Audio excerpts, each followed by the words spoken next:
გამარჯობთ მეგობრებო, ეს არის Simsection Georgia. დღევანდელი თემაა საბჭოთა კავშირის დაშლა და დამოუკიდებელ საქართველოს საგარეო პოლიტიკა. და დღევანდელი ლექტორი არის გიორგი აქალია. მადლობა თქვენ. მოგესალმებით. ძალიან მიხარია ასეთ აუდიტორიასთან შეხვედრა.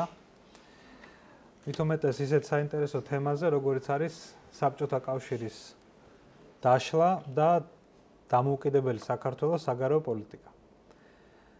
ეს სფერო, ეს ეპოქა სოფლიოსა და საქართველოს ისტორიისა უშუალოდ ჩემი კვლევის მიმართულებაა.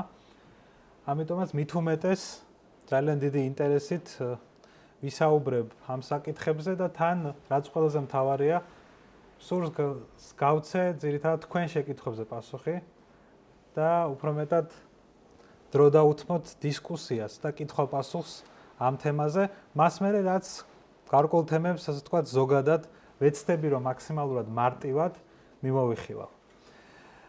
უპირველეს ყოვლისა, მაინტერესებს რომელი კლასის მოსწავლეები ხართ? მე-9, მე-10, მე-11, ხო? მე-11, მე-8, მე-12? მე-12 კლასის. კი ბატონო. ძალიან სასიამოვნოა. ესე იგი, თან მე-12 კლასისთვის მით უმეტეს სასიამოვნოა, იმიტომ რომ და საინტერესოა ეს თემა, მე-12 კლასს სამწუხაროდ სახელმძღვანელო არ აქვს.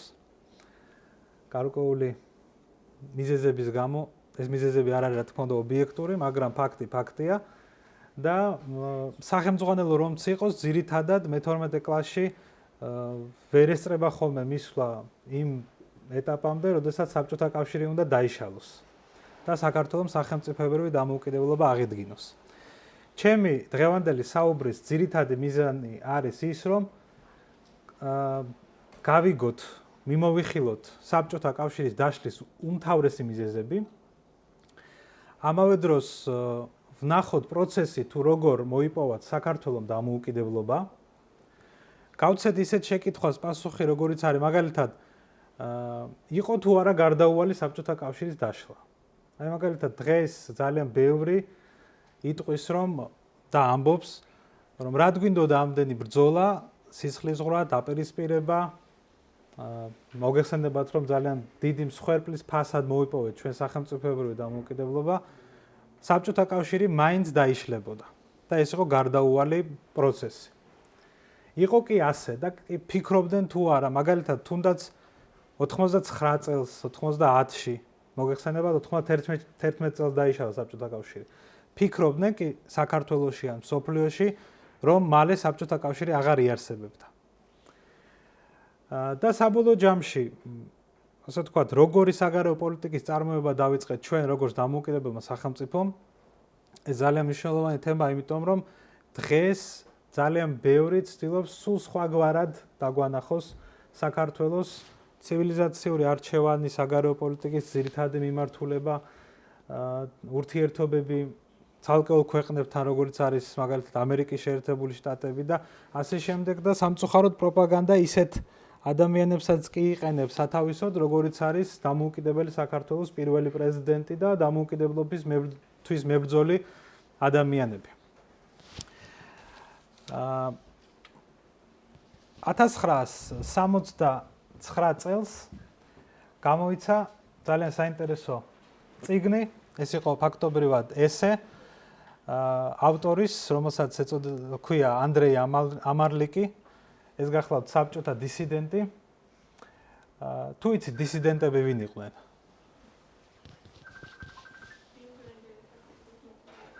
იმდროინდელი სახელმწიფოს მოწინააღმდეგეები.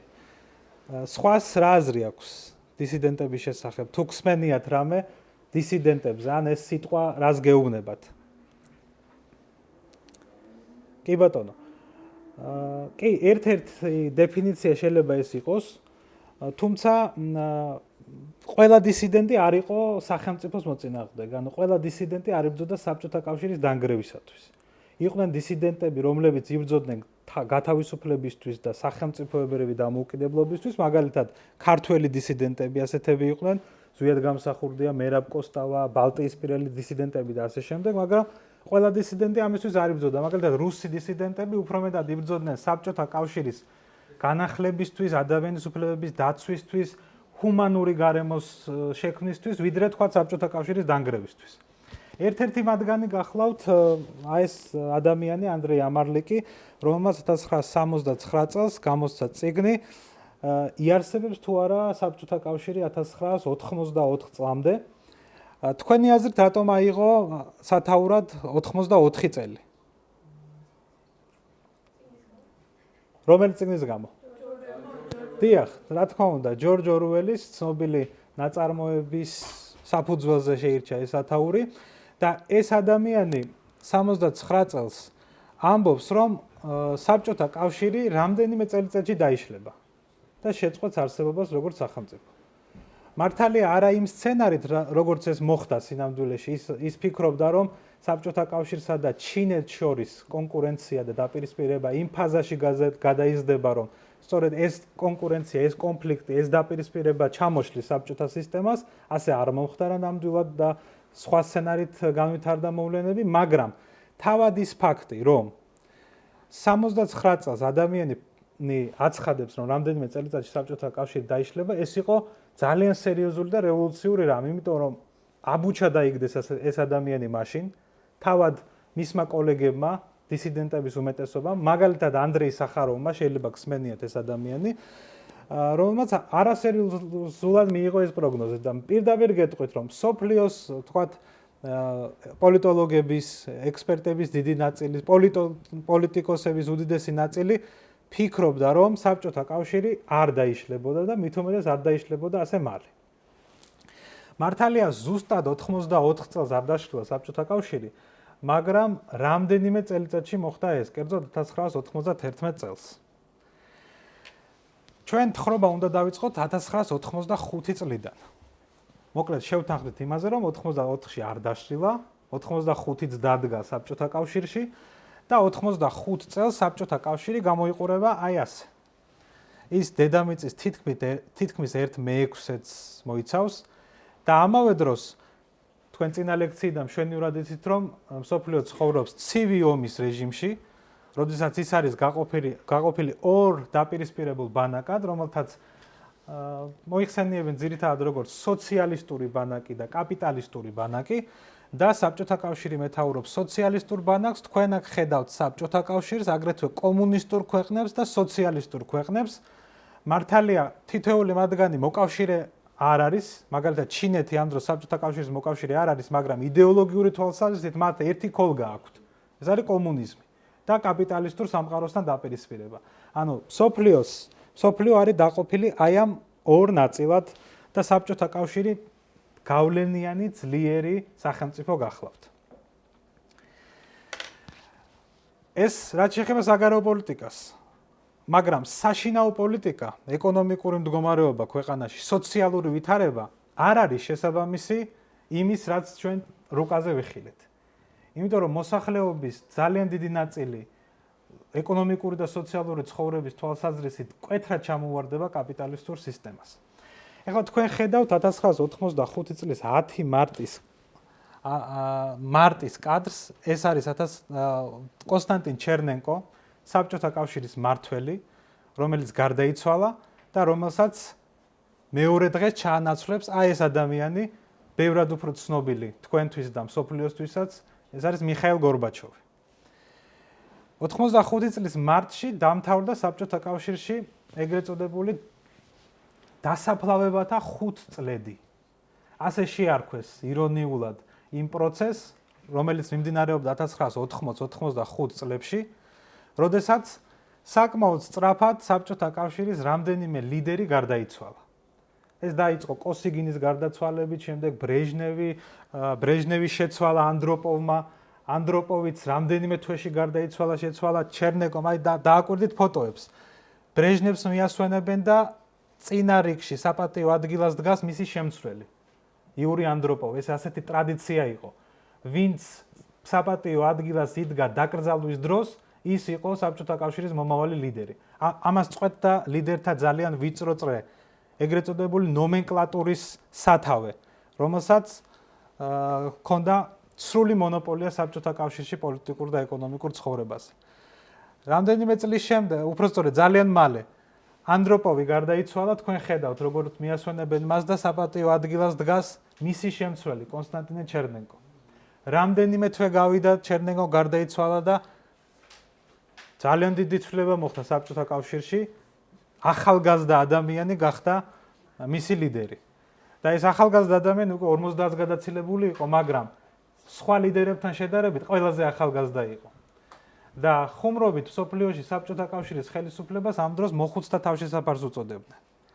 და აქ როგორც იტყვიან, ეიჯიზმის ასე ვთქვათ, პრობლემასთან არ გვაქვს და მიუღებლობა ან რაიმე სახით დაკნინება ხანში შესული ადამიანების. არა, უბრალოდ აქ არის საუბარი სახელმწიფოს მართვაზე და როდესაც სახელმწიფოს მმართველობის სათავე სრულად უჭირავთ ადამიანებს, რომლებიც ძირითადად 80-ს გადაცილებულები არიან, ეს რა თქმა უნდა პირდაპირ აისახება ქვეყნის ეკონომიკურ, სოციალურ და სხვა სახის მდგომარეობაზე და საბოლოო ჯამში ეს იყო ერთ-ერთი მთავარი მიზეზი, ანუ აი საბჭოთა ნომენკლატურა და მისი ხელისუფლება და ასე ვთქვათ, თანამდებობებზე დაწინაურების პროცესი, რამაც ეს იმპერიას შეიწირა რამდენიმე წელიწადში. გორბაჩოვი, რომელიც როგორც გითხარით, სხვებთან შედარებით ახალგაზრდა ლიდერია, ის ასე ვთქვათ, გამარჯობა, ის დაიბადა სოფელში 1930-იან წლებში სტავროპოლის მხარეში, კავკასიის რეგიონში სხვათა შორის. მამა რუსი ყავდა, დედა უკრაინელი. მისი ოჯახის ასე ვთქვათ, წევრები რეპრესირებულები იყვნენ სტალინის მმართველობის დროს. თუმცა მიუხედავად ამისა, გორბაჩოვი პარტიულ ასე ვთქვათ, მოღვაწეობას იწყებს და სხვათა შორის საკმაოდ მალე დაწინაურდება, როგორც ჩანს, საკმაოდ ნიჭიერი ახალგაზრდა გახლდათ, რომელმაც მედალზე დაამთავრა სკოლა, შემდეგ ჩაირიცხა ლომონოსოვის უნივერსიტეტში, იურიდიულ ფაკულტეტზე, ის დაამთავრა, ბრუნდება თავის მშობლიურ მხარეში და ასე ვთქვათ, ჯერ კომკავშირულ საქმიანობას ეწევა, შემდეგ პარტიულ თანამდებობებზე თანდათან წინაურდება, ისე რომ 1970-იანების ბოლოს უკვე გადმოდის მოსკოვში. და სტავროპოლი, მეგობრებო, ეს იყო ძალიან საინტერესო მხარე საბჭოთა კავშირისთვის. აქ იყო ისეთი კურორტები, სადაც მუდმივად ისვენებდნენ საბჭოთა კავშირის ლიდერები. და გორბაჩოვი, რომელიც სტავროპოლში მოღვაწეობს, სარგებლობს ამით, აი ამ კურორტებზე, ასე ვთქვათ, უახლოვდება აი ამ ლიდერებს, მათ შორის იური ანდროპოვს, რომელიც იყო კგბ-ს ხელმძღვანელი, ანუ საბჭოთა უშიშროების და შემდეგ ხდება, ასე ვთქვათ, ამ ასე ვთქვათ, ანდროპოვის ფარველობის ქვეშ იწყებს მოღვაწეობას. და სწორედ ანდროპოვი იყო ის ადამიანი, რომელმაც ის მოსკოვში გადაიყვანა საბოლოო ჯამში, ის ხდება პოლიტბიუროს წევრი. როგორი სახელმწიფო ჩაიბარა მიხეილ გორბაჩოვმა. საბჭოთა კავშირი, როდესაც ის მოდის ხელისუფლებაში, არის მსოფლიოს ყველაზე დიდი სახელმწიფო, ასე ვთქვათ, ტერიტორიული თვალსაზრისით. მეორე ქვეყანა არის ეკონომიკური სიძლიერის თვალსაზრისით, ფლიანში და პროდუქტის ოდენობით. აგრეთვე აქ ყავს ძალიან დიდი მოსახლეობა, დაახლოებით 285 მილიონი ადამიანი.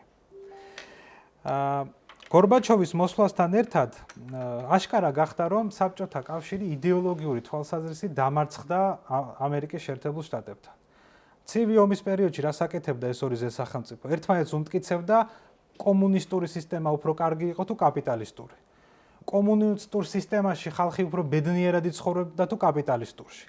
და საბჭოთა კავშირს ჰქონდა გაცხადებული ლოზუნგი, რომ ჯერ ასე ვთქვათ, დავეწიოთ და გავუსტროთ ამერიკას, ხოლო შემდეგ ავაშენოთ კომუნიზმი, ანუ ნანატრი ბედნიერი ცხოვრება. თუმცა 1985 წლის ვითარება საბჭოთა კავშირში ნამდვილად არ გავდა ამ ბედნიერ და ნანატ ცხოვრებას და აშკარა გახდა, რომ დასავლეთი ბევრად უსწრებდა წინ საბჭოთა კავშირს უპირველეს ყოვლისა სამეცნიერო და ტექნოლოგიური თვალსაზრისით და შეიძლება ითქვას, რომ კომუნიზმმა ფაქტობრივად ეს ომი ამერიკის შეერთებულ შტატებთან და მის მომხრეებთან წააგო.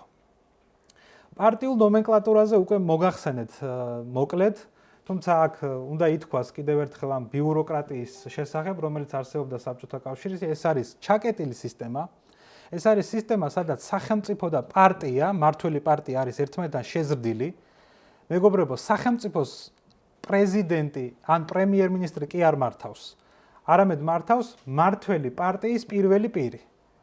და პარტიული მეთაურები არიან სხვადასხვა რეგიონების, რაიონების და ყველა უჯრედის მმართველები. ანუ პარტია არის სახელმწიფო, სახელმწიფო არის პარტია, პარტია არის ერთადერთი კომუნისტური, არ არსებობს მრავალპარტიულობა და კონკურენცია, არ არსებობს სიტყვის თავისუფლება, დემოკრატია, ასე ვთქვათ, დებატები და ასე შემდეგ და რა თქმა უნდა, საკადრო პოლიტიკა ეფუძნება შემდეგ რამეს. პარტიისადმი ერთგული ადამიანები წინააღმდებიან მხოლოდ და მხოლოდ.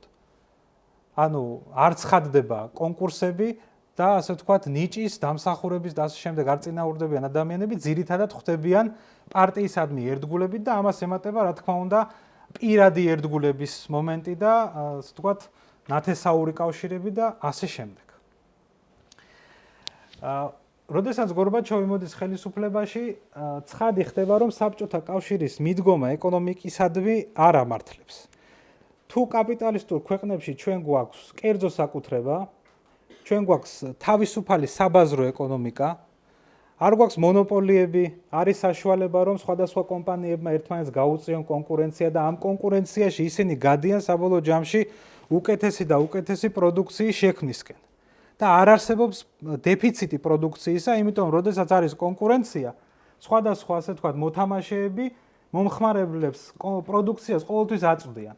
და შეიძლება ჭარბადაც იყოს პროდუქცია. მაშინ როდესაც საბჭოთა კავშირში ყველაფერი აბსოლუტურად, აი რომელ კოლმეურნეობაში, ანუ კოლექტიურ მეურნეობაში რამდენი, თქვა, ჩაი მოეყვანათ, ესეც კი სახელმწიფოს გენერალური გეგმის მიხედვით იყო, ასე ვთქვათ, დაგეგმილი. და საბოლოო ჯამში ამ გეგმიურმა ეკონომიკამ კონკურენციის არ ქონა, მიგვიყვანა იქამდე, რომ ხშირად იყო პროდუქციის დეფიციტი. მაგალითად, შესაძლოა შაქარი საერთოდ გამქრალიყო дахლებიდან. ისევ როგორც სხვა პროდუქტები. მაგალითად, ყველაზე ასე ცნობილი ფაქტი არის ის, რომ საბჭოთა კავშირი მკვეთრად ჩამოუვარდებოდა მანქანების წარმოების თვალსაზრისით დასავლეთის ქვეყნებს. და 1000 ადამიანზე მანქანის ფლობელთა რაოდენობა იყო უკიდურესად დაბალი კაპიტალისტურ ქვეყნებთან შედარებით და რეიგანს უყვარდა სხვადასხვა ამაზე ანეკდოტი, რომ საბჭოთა კავშირში ეს მარტო ანეკდოტი არ არის, ეს რეალობას ასახავდა. ზოგადად საბჭოთა ანეკდოტები ძალიან საინტერესო რამ არის, იმიტომ რომ ეს იყო ის საშუალება, რომლითაც ადამიანებს შეეძლოთ ერთგვარი პროტესტი გამოეხადათ რეჟიმისადმი. როდესაც ანეკდოტს ყვები, შენ ფაქტობრივად ამბობ, რომ ეს სისტემა არ მოგწონს და ის არის სასაცილო. და ნამდვილად სასაცილო ვითარებაა, როდესაც მაგალითად მანქანის ქონა გინდა და 10 წელი გიწევს რიგში დგომა იმისათვის, რომ მანქანა მიიღო. და საბჭოთა კავშირი იყო ისეთი სისტემა, სადაც მეორადი სხვისი ნაქონი მანქანა უფრო ძვირი ღირდა ვიდრე ახალი. იმიტომ რომ როდესაც ფული ქონდა რიგში დგომის ნაცვლად, გერჩივნა ფული გადაგეხადა უფრო მეტი და სხვისგან გეყიდა, სხვა ადამიანისგან მისი მანქანა, მისი კუდნილი მანქანა, მეორადი მანქანა. ამაზეც უკვე აქცენტი გამახვილდა, თუმცა ისევ გამოვკვეთოთ, რომ აი კერძო ინიციატივები ისჯებოდა. მაგალითად, არ შეიძლებოდა, რომ კერძო კომპანია შეგექმნა, კერძო მაღაზია გაგეხსნა, შენ თვითონ გეწარმოებინა რაღაცა პროდუქტი დამოუკიდებლად და იმ ფაში გაგეყიდა, რა ფაშიც შენ გსურდა. აქ მაგალითად სასადილოში კატლეტი რა ღირდა, ამასაც კი სახელმწიფო აწესებდა ზემოდან. და როდესაც ადამიანები ხომ მიუხედავად ამ ტოტალიტარული სისტემისა, ხომ იყვნენ ადამიანები, რომელთაც სურდათ უფრო მეტი გასაქანი, უფრო თავიანთი ნიჭის გამოვლინება და ისინი იწყებდნენ არალეგალურ იატაკქვეშა ბიზნეს საქმიანობას, რომლის გამოც სახელმწიფო მათ აპატიმრებდა, იჭერდა და ასე ვთქვათ, თუ კი არ ყავდა ისეთი ვინმე მთავრობაში, რომელიც გიცავდა და კორუფციის გზით შენ მას წილს აძლევდი, ასე ვთქვათ, შენი კერძო საქმიანობა ნამდვილად ვერ გაიხარებდა. ამას ემატებოდა, რა თქმა უნდა, კორუფცია.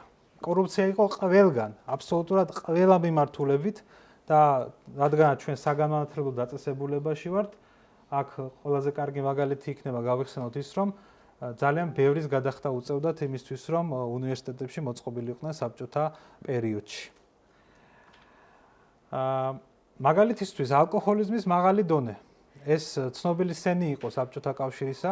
აი საშუალოდ ევროპაში, რასაც მოიხმარდა ადამიანი, თითქმის 2-ჯერ მეტს სვამდა საბჭოთა მოქალაქე საშუალო სტატისტიკურად, მაგრამ ეს სტატისტიკა ხო ყველა ადამიანზე გაყოფით არის მიღებული.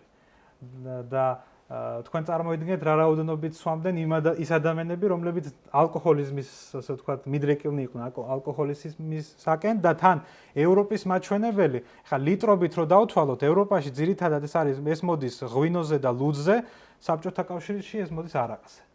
და ეს რა გავლენას ახდენდა ორგანიზმზე და ზოგადად ადამიანის ცხოვრებაზე, ესეც გასაგებია. საბჭოთა სისტემა ცდილობდა ამასთან ბრძოლას, ალკოჰოლიზმი მათთვის იყო მიუღებელი და ამორალური საქციელი, კომუნიზმის წინააღმდეგ მიმართული, კომუნისტურ საზოგადოებას ასე არ უნდა ეცხოვრა და გარკვეული, ასე ვთქვათ, მეთოდებით ებრძოდნენ ამას და უფრო დეტალურად აი გორბაჩოვის მაგალითზე განვიხილოთ ცოტა ხანში. ერთ-ერთი მთავარი, რაც საბჭოთა კავშირს ასუსტებდა და რამაც დიდი როლი შეასრულა მის დაშლაში, ეს არის უზარმაზარი სამხედრო ხარჯები. საბჭოთა კავშირი იყო მილიტარისტული სახელმწიფო. ანუ ორიენტირებული ომზე, ორიენტირებული შეიარაღებაზე. მას ჰქონდა ძალიან დიდი კომპლექსი, რომ ამერიკის შეერთებულ შტატებს, ასე ვთქვათ, არ დაეჯაბნა მისთვის აი ამ შეიარაღებისთვის კონკურენციაში და იმაზე ფიქრობდა, როგორ განევითარებინა იარაღი, როგორ გაეზარდა სამხედრო მასშტაბები. თქვენ ცივი ომის ლექციიდან გაიგებდით ალბათ, რომ მიმდინარეობს კონკურენცია ყველგან, მათ შორის კოსმოსში და სხვათა შორის საბჭოთა კავშირმა გაუშვა პირველი ადამიანი კოსმოსში 60-იანების დასაწყისში და დიდი წარმატებები ჰქონდა კოსმოსში. 70-იანებში იმდენად გაიზარდა საბჭოთა კავშირის შემოსავლები ექსპორტის გზით, რომ ძალიან ბევრი ფიქრობდა, რომ ცივ ომს საბოლოო ჯამში მოიგებდა საბჭოთა კავშირი და არა ამერიკის შეერთებული შტატები. ასეთი პროგნოზები იყო 1970-იან წლებში.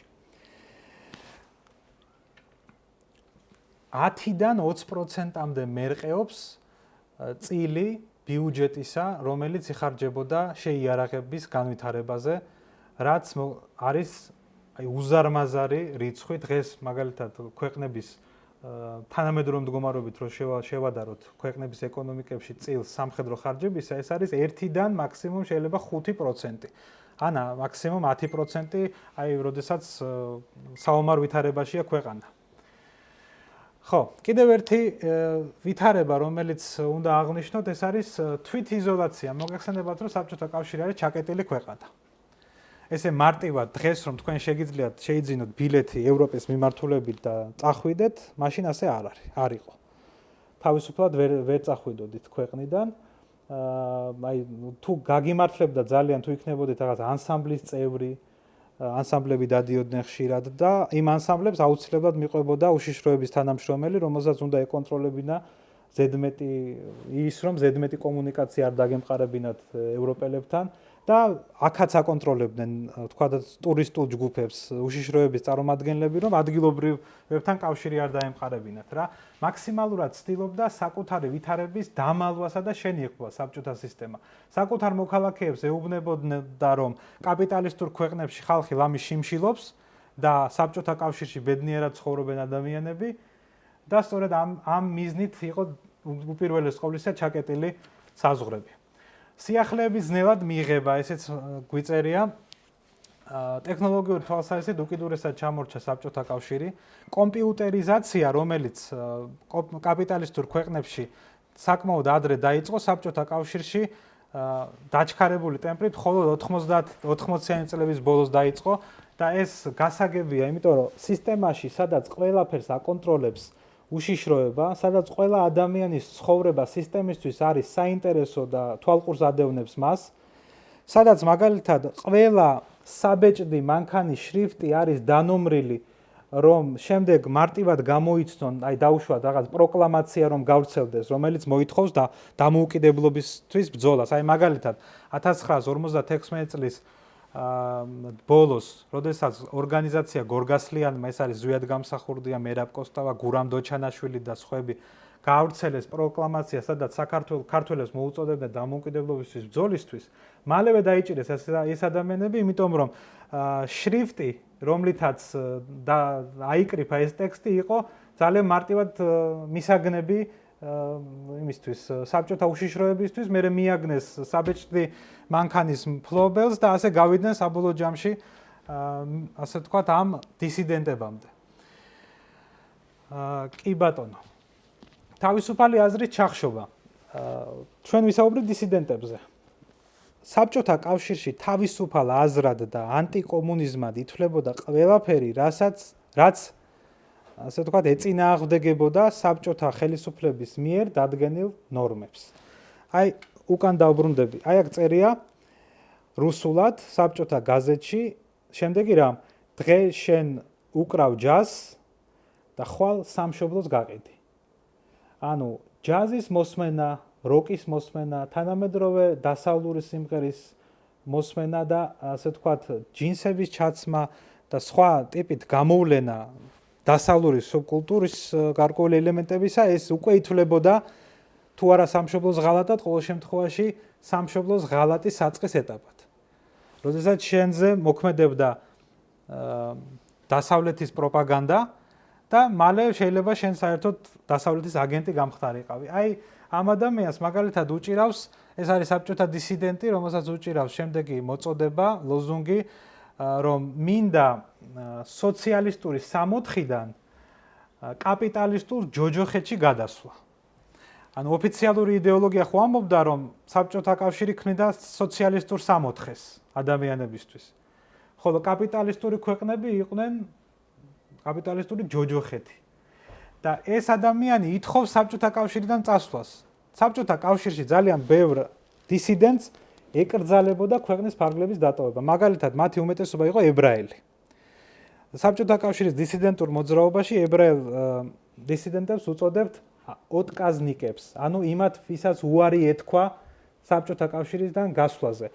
რატომ განსაკუთრებით ებრაელები? იმიტომ რომ ებრაელები დასაქმებულნი იყვნენ ძირითადად სამეცნიერო ტექნიკური მიმართულებით, ისინი მათი დიდი ნაწილი ფიზიკოსები იყვნენ, ქიმიკოსები იყვნენ, მუშაობდნენ ისეთ სამეცნიერო ცენტრებში, რასაც აკონტროლებდა რა თქმა უნდა სახელმწიფო და რაც საბჭოთა კავშირის, თქვათ, ბირთვული თუ სხვა სახის პოტენციალის განვითარებაზე მუშაობდა და საბჭოთა სისტემას ეშინოდა, რომ ეს სახელმწიფო, ეს ადამიანები შესაძლოა შემდეგ გასცემდნენ, შესაძლოა გაეცათ საბჭოთა კავშირის საიდუმლოებები. ამიტომაც წლების განმავლობაში ამ ადამიანებს არ ეძლეოდათ საშუალება საბჭოთა კავშირიდან გასვლის. ეხლა წარმოგიდგენიათ თქვენ, რომ წლების განმავლობაში გინდოდეთ ჩვენი ქვეყნის დატოვება და სახელმწიფო ამის უფლებას არ გაძლევდეთ. ერთი მომენტი მინდა გავიხსენო, რომ კარგად წარმოვიდგინოთ, რასთან გვაქვს საქმე. ერთ ებრაელ მეცნიერს საკუთარ სამშობლოში ისრაელში დაბრუნების უფლება არ მისცეს და ეს ადამიანი ტელეფონით მოსკოვიდან თელ-ავივის უნივერსიტეტში ატარებდა ლექციებს წლების განმავლობაში. ტელეფონით უკითხავდა საკუთარ სტუდენტებს დისტანციურად ლექციებს, სწორედ აი ამ სისტემის გამო, რომელიც არსებობდა საბჭოთა კავშირში. დისიდენტური მოძრაობა განსაკუთრებით გააქტიურდა 60-იანების ბოლოს. არადა ეს ადამიანები, როგორც მოგახსენებთ, სულაც არ ითხოვდნენ, მათი უმეტესობა არ ითხოვდა საბჭოთა კავშირის დაშლასა და დანგრევას. ისინი უბრალოდ ითხოვდნენ მის გაჯანსაღებას, უფრო, ასე ვთქვათ, დემოკრატიული სისტემის აშენებას და საბოლოო ჯამში საბჭოთა კავშირის სიცოცხლის გახანგრძლივებას, თუ რა თქმა უნდა ეს რეფორმები წარმატებული იქნებოდა. ხო, ერთ-ერთი, ასე ვთქვათ, კრიზისული ვითარება, რამაც შემდეგ საბჭოთა კავშირი დაშალა, ჯერ დაასუსტა და მერე დაშალა, ეს გახლავთ ნავთობის ფასების მკვეთრი დაცემა 80-იან წლებში. ნავთობის ფასები ძალიან გაიზარდა 1970-იანებში. ეს ხდება 1973 წლის იომ-ქიფურის ომის შემდეგ, ეს არის დაპირისპირება ისრაელსა და არაბულ ქვეყნებს შორის, რომლის შემდეგაც არაბულმა ქვეყნებმა დააწესეს ემბარგო ნავთობზე, უპირველეს ყოვლისა ამერიკის შეერთებული შტატების მიმართ, იმის გამო, რომ ისინი პროტესტს უცხადებდნენ დასავლეთის ქვეყნების მხარდაჭერას ისრაელისადმი. ამ ემბარგომ გამოიწვია ბაზარზე ნავთობის დეფიციტი. როდესაც დეფიციტი ჩნდება, ფასები იზრდება. და ეს ფასები გაიზარდა, ნახეთ, რადიკალურად. თქვენ ჩვენ ნახაზზე კარგად ხედავთ ამას. ამას მერე დაემატება 1979 წელს ირანში მომხდარი ისლამური რევოლუცია, რომელმაც აგრეთვე შეაფერხა ნავთობის მიწოდება და ფასები ისევ გაიზარდა. და ეს ფასები 1980 წლიდან უკვე იწყებს ვარდნას. 3-ჯერ, 4-ჯერ დაეცემა ეს ფასი, რაც საბჭოთა ეკონომიკაზე მოახდენს პირდაპირ გავლენას, იმიტომ რომ აი ნავთობის დეფიციტის დროს არაბული ქვეყნების ნავთობი საბჭოთა ნავთობმა ჩაანაცვლა. ანუ საბჭოთა კავშირმა გაზარდა ნავთობის წარმოება, ყიდდა დიდი რაოდენობით ამ რესურსს და შესაბამისად მის ბიუჯეტში შემოდიოდა ვალუტა, რასაც უწოდებდნენ მაშინ დოლარის სახით, რამაც ძალიან შეუწყო ხელი იმ კონკრეტულ მომენტში საბჭოთა კავშირის განვითარებას და ეს ის პერიოდია, მეგობრებო, რომელიც თქვენს ბებიებს და ბაბუებს ახლავს ძალიან კარგად, ბრეჟნევის ხანა, ასე თქვათ, საბჭოთა კავშირის ბჭყალებში აყვავების პერიოდი, როგორც ისინი იხსენებენ, თუმცა სინამდვილეში ბრეჟნევის ხანას ასე თქვათ, ზასტოი, ანუ უძრაობის ხანა ეწოდება. კიდევ ერთი ფაქტორი, რაც გორბაჩოვს დახვდა, ეს არის ავღანეთში ინტერვენცია. 1979 წელს საბჭოთა ჯარი ავღანეთში შეიჭრა, დაამხო ადგილობრივი ხელისუფლება, პრეზიდენტი მოკლეს და ასე თქვა, დასვეს საკუთარი მარიონეტი, რასაც მოყვა 10 წლიანი ომი ავღანეთში, იმიტომ რომ ადგილობრივებმა საბჭოთა კავშირის არმიას გაუწიეს ძალიან დიდი წინააღმდეგობა და ამ ომში საბჭოთა კავშირმა წლების განმავლობაში დახარჯა უამრავი რესურსი, ადამიანური რესურსი, ფინანსური რესურსი, სამხედრო რესურსი და ეს აღმოჩნდა ის კონფლიქტი, რომელზეც თავის დროზე ამარლიკი გარკვეულწილად მიგვანიშნებდა, რომ საბჭოთა კავშირს დაშლის რაღაცა ომი, რაღაცა კონფლიქტი და ავღანეთის ომმა გამოავლინა საბჭოთა კავშირის ასე თქვათ, ძალიან დიდი ჩამორჩენილობა კაპიტალისტურ ქვეყნებთან მიმართებით და ამ ომში საბჭოთა კავშირი მარცხდება და იძულებული ხდება მერე უკვე გორბაჩოვი 99 წელს გამოიყვანოს ჯარები ამ ქვეყნიდან. კიდევ ერთი ასე თქვათ, ვითარება, მოცემულობა, რომელიც გორბაჩოვს ხდება, ეს არის ეგრეთ წოდებული ბრეჟნევის დოქტრინა. ბრეჟნევი, ვახსენეთ ჩვენ უკვე, ეს არის საბჭოთა კავშირის ლიდერი. 60-იანებში მოვდის და 80-იანების დასაწყისამდეა. და მისი დოქტრინა გულისხმობდა შემდეგ რამეს, რომ საბჭოთა კავშირს ჰქონდა უფლება მის სატელიტ ქვეყნებში, ეგრეთ წოდებული სოციალისტური ბანაკის ქვეყნებში, პირდაპირ სამხედრო ინტერვენციის გზით ჩარეულიყო, თუ კი იქ იქნებოდა საფრთხე ადგილობრივი სოციალისტური ხელისუფლების და წესწყობილების შეცვლისა. აი ამ დოქტრინა, ასე ვთქვათ, ეს დოქტრინა მოყვა ჩეხოსლოვაკიაში საბჭოთა ჯარების შეჭრას და ამ დოქტრინის საფუძველზე, ასე ვთქვათ, საბჭოთა კავშირი იყო ერთგვარი ჟანდარმი აღმოსავლეთ ევროპისა და სამხედრო ძალით ინარჩუნებდა, იცავდა აქ კომუნისტურ რეჟიმებს. მიუხედავად იმისა, რომ ამ ქვეყნებში, მაგალითად პოლონეთში, ასე ვთქვათ, აღმოსავლეთ გერმანიაში, ჩეხეთში იყო დისიდენტური მოძრაობები და ჯგუფები, რომლებიც აი ამ სოციალისტური, კომუნისტური სისტემის შეცვლისთვის იბრძოდნენ იქ. კიდევ ერთი ფაქტორი და ამ მიმართულებაზე საკმაოდ დიდ ფულს ხარჯავდა საბჭოთა კავშირი, ეს არის მსოფლიოს სხვადასხვა კონტინენტზე პროკომუნისტური, სოციალისტური რეჟიმების ან რეჟიმის დამყარებისთვის მებრძოლი ორგანიზაციების დაფინანსება. და ამ დაფინანსებისა და სამხედრო მხარდაჭერის ერთგვარ სიმბოლოდ შეიძლება წარმოვაჩინოთ კალაშნიკოვი, ყველაზე ცნობილი საბჭოთა იარაღი, რომელიც აი მაგალითისთვის მოგიყვანეთ მოზამბიკის გერბზე არის დღემდე გამოსახული და მაგალითად ბურკინა-ფასოს გერბზე დღემდე არის გამოსახული. ორივე ქვეყანას თავის დროზე ეხმარებოდა საბჭოთა კავშირი, მაგალითად მოზამბიკის დამოუკიდებლობისთვის მებრძოლ ორგანიზაციას აფინანსებდა და იარაღს აწვდიდა საბჭოთა კავშირი პორტუგალიელთა წინააღმდეგ და ეს მხოლოდ ორი მაგალითია, თორემ აი ის რუკა გაიხსენეთ, რომელიც თავიდან ნახეთ, მსოფლიოს დაახლოებით ნახევარზე საბჭოთა კავშირი ამა თუ იმ ქვეყანას ამარაგებდა ტექნიკით, საბრძოლო იარაღით, სასოფლო-სამეურნეო იარაღით, აწვდიდა, ასე ვთქვათ, ფინანსურ დახმარებას კრედიტების სახით. რა მიზანს ემსახურებოდა ეს? რომ ის ქვეყნები დარჩენილიყვნენ საბჭოთა კავშირის მოკავშირეებად და მარიონეტებად. ამიტომაც საბჭოთა კავშირი ყრიდა ფაქტობრივად უზარმაზარ თანხებს ამ მიზნისთვის. და ეს თანხები, როდესაც საბჭოთა კავშირი დაიშალა, უბრალოდ გაქრა. შემდეგ ის არაუნაზღაურებიათ. ეხლა მოდით დავსვათ შემდეგი შეკითხვა, აი გორბაჩოვი რომ მოდის, რა მიზანი აქვს მას? ამ შეკითხვას ვსვამ იმიტომ, რომ დასავლეთშიც და შეიძლება აქაც ბევრს გონია თითქოს აი გორბაჩოვი მოვიდა იმისთვის, რომ საბჭოთა კავშირი დაენგრია.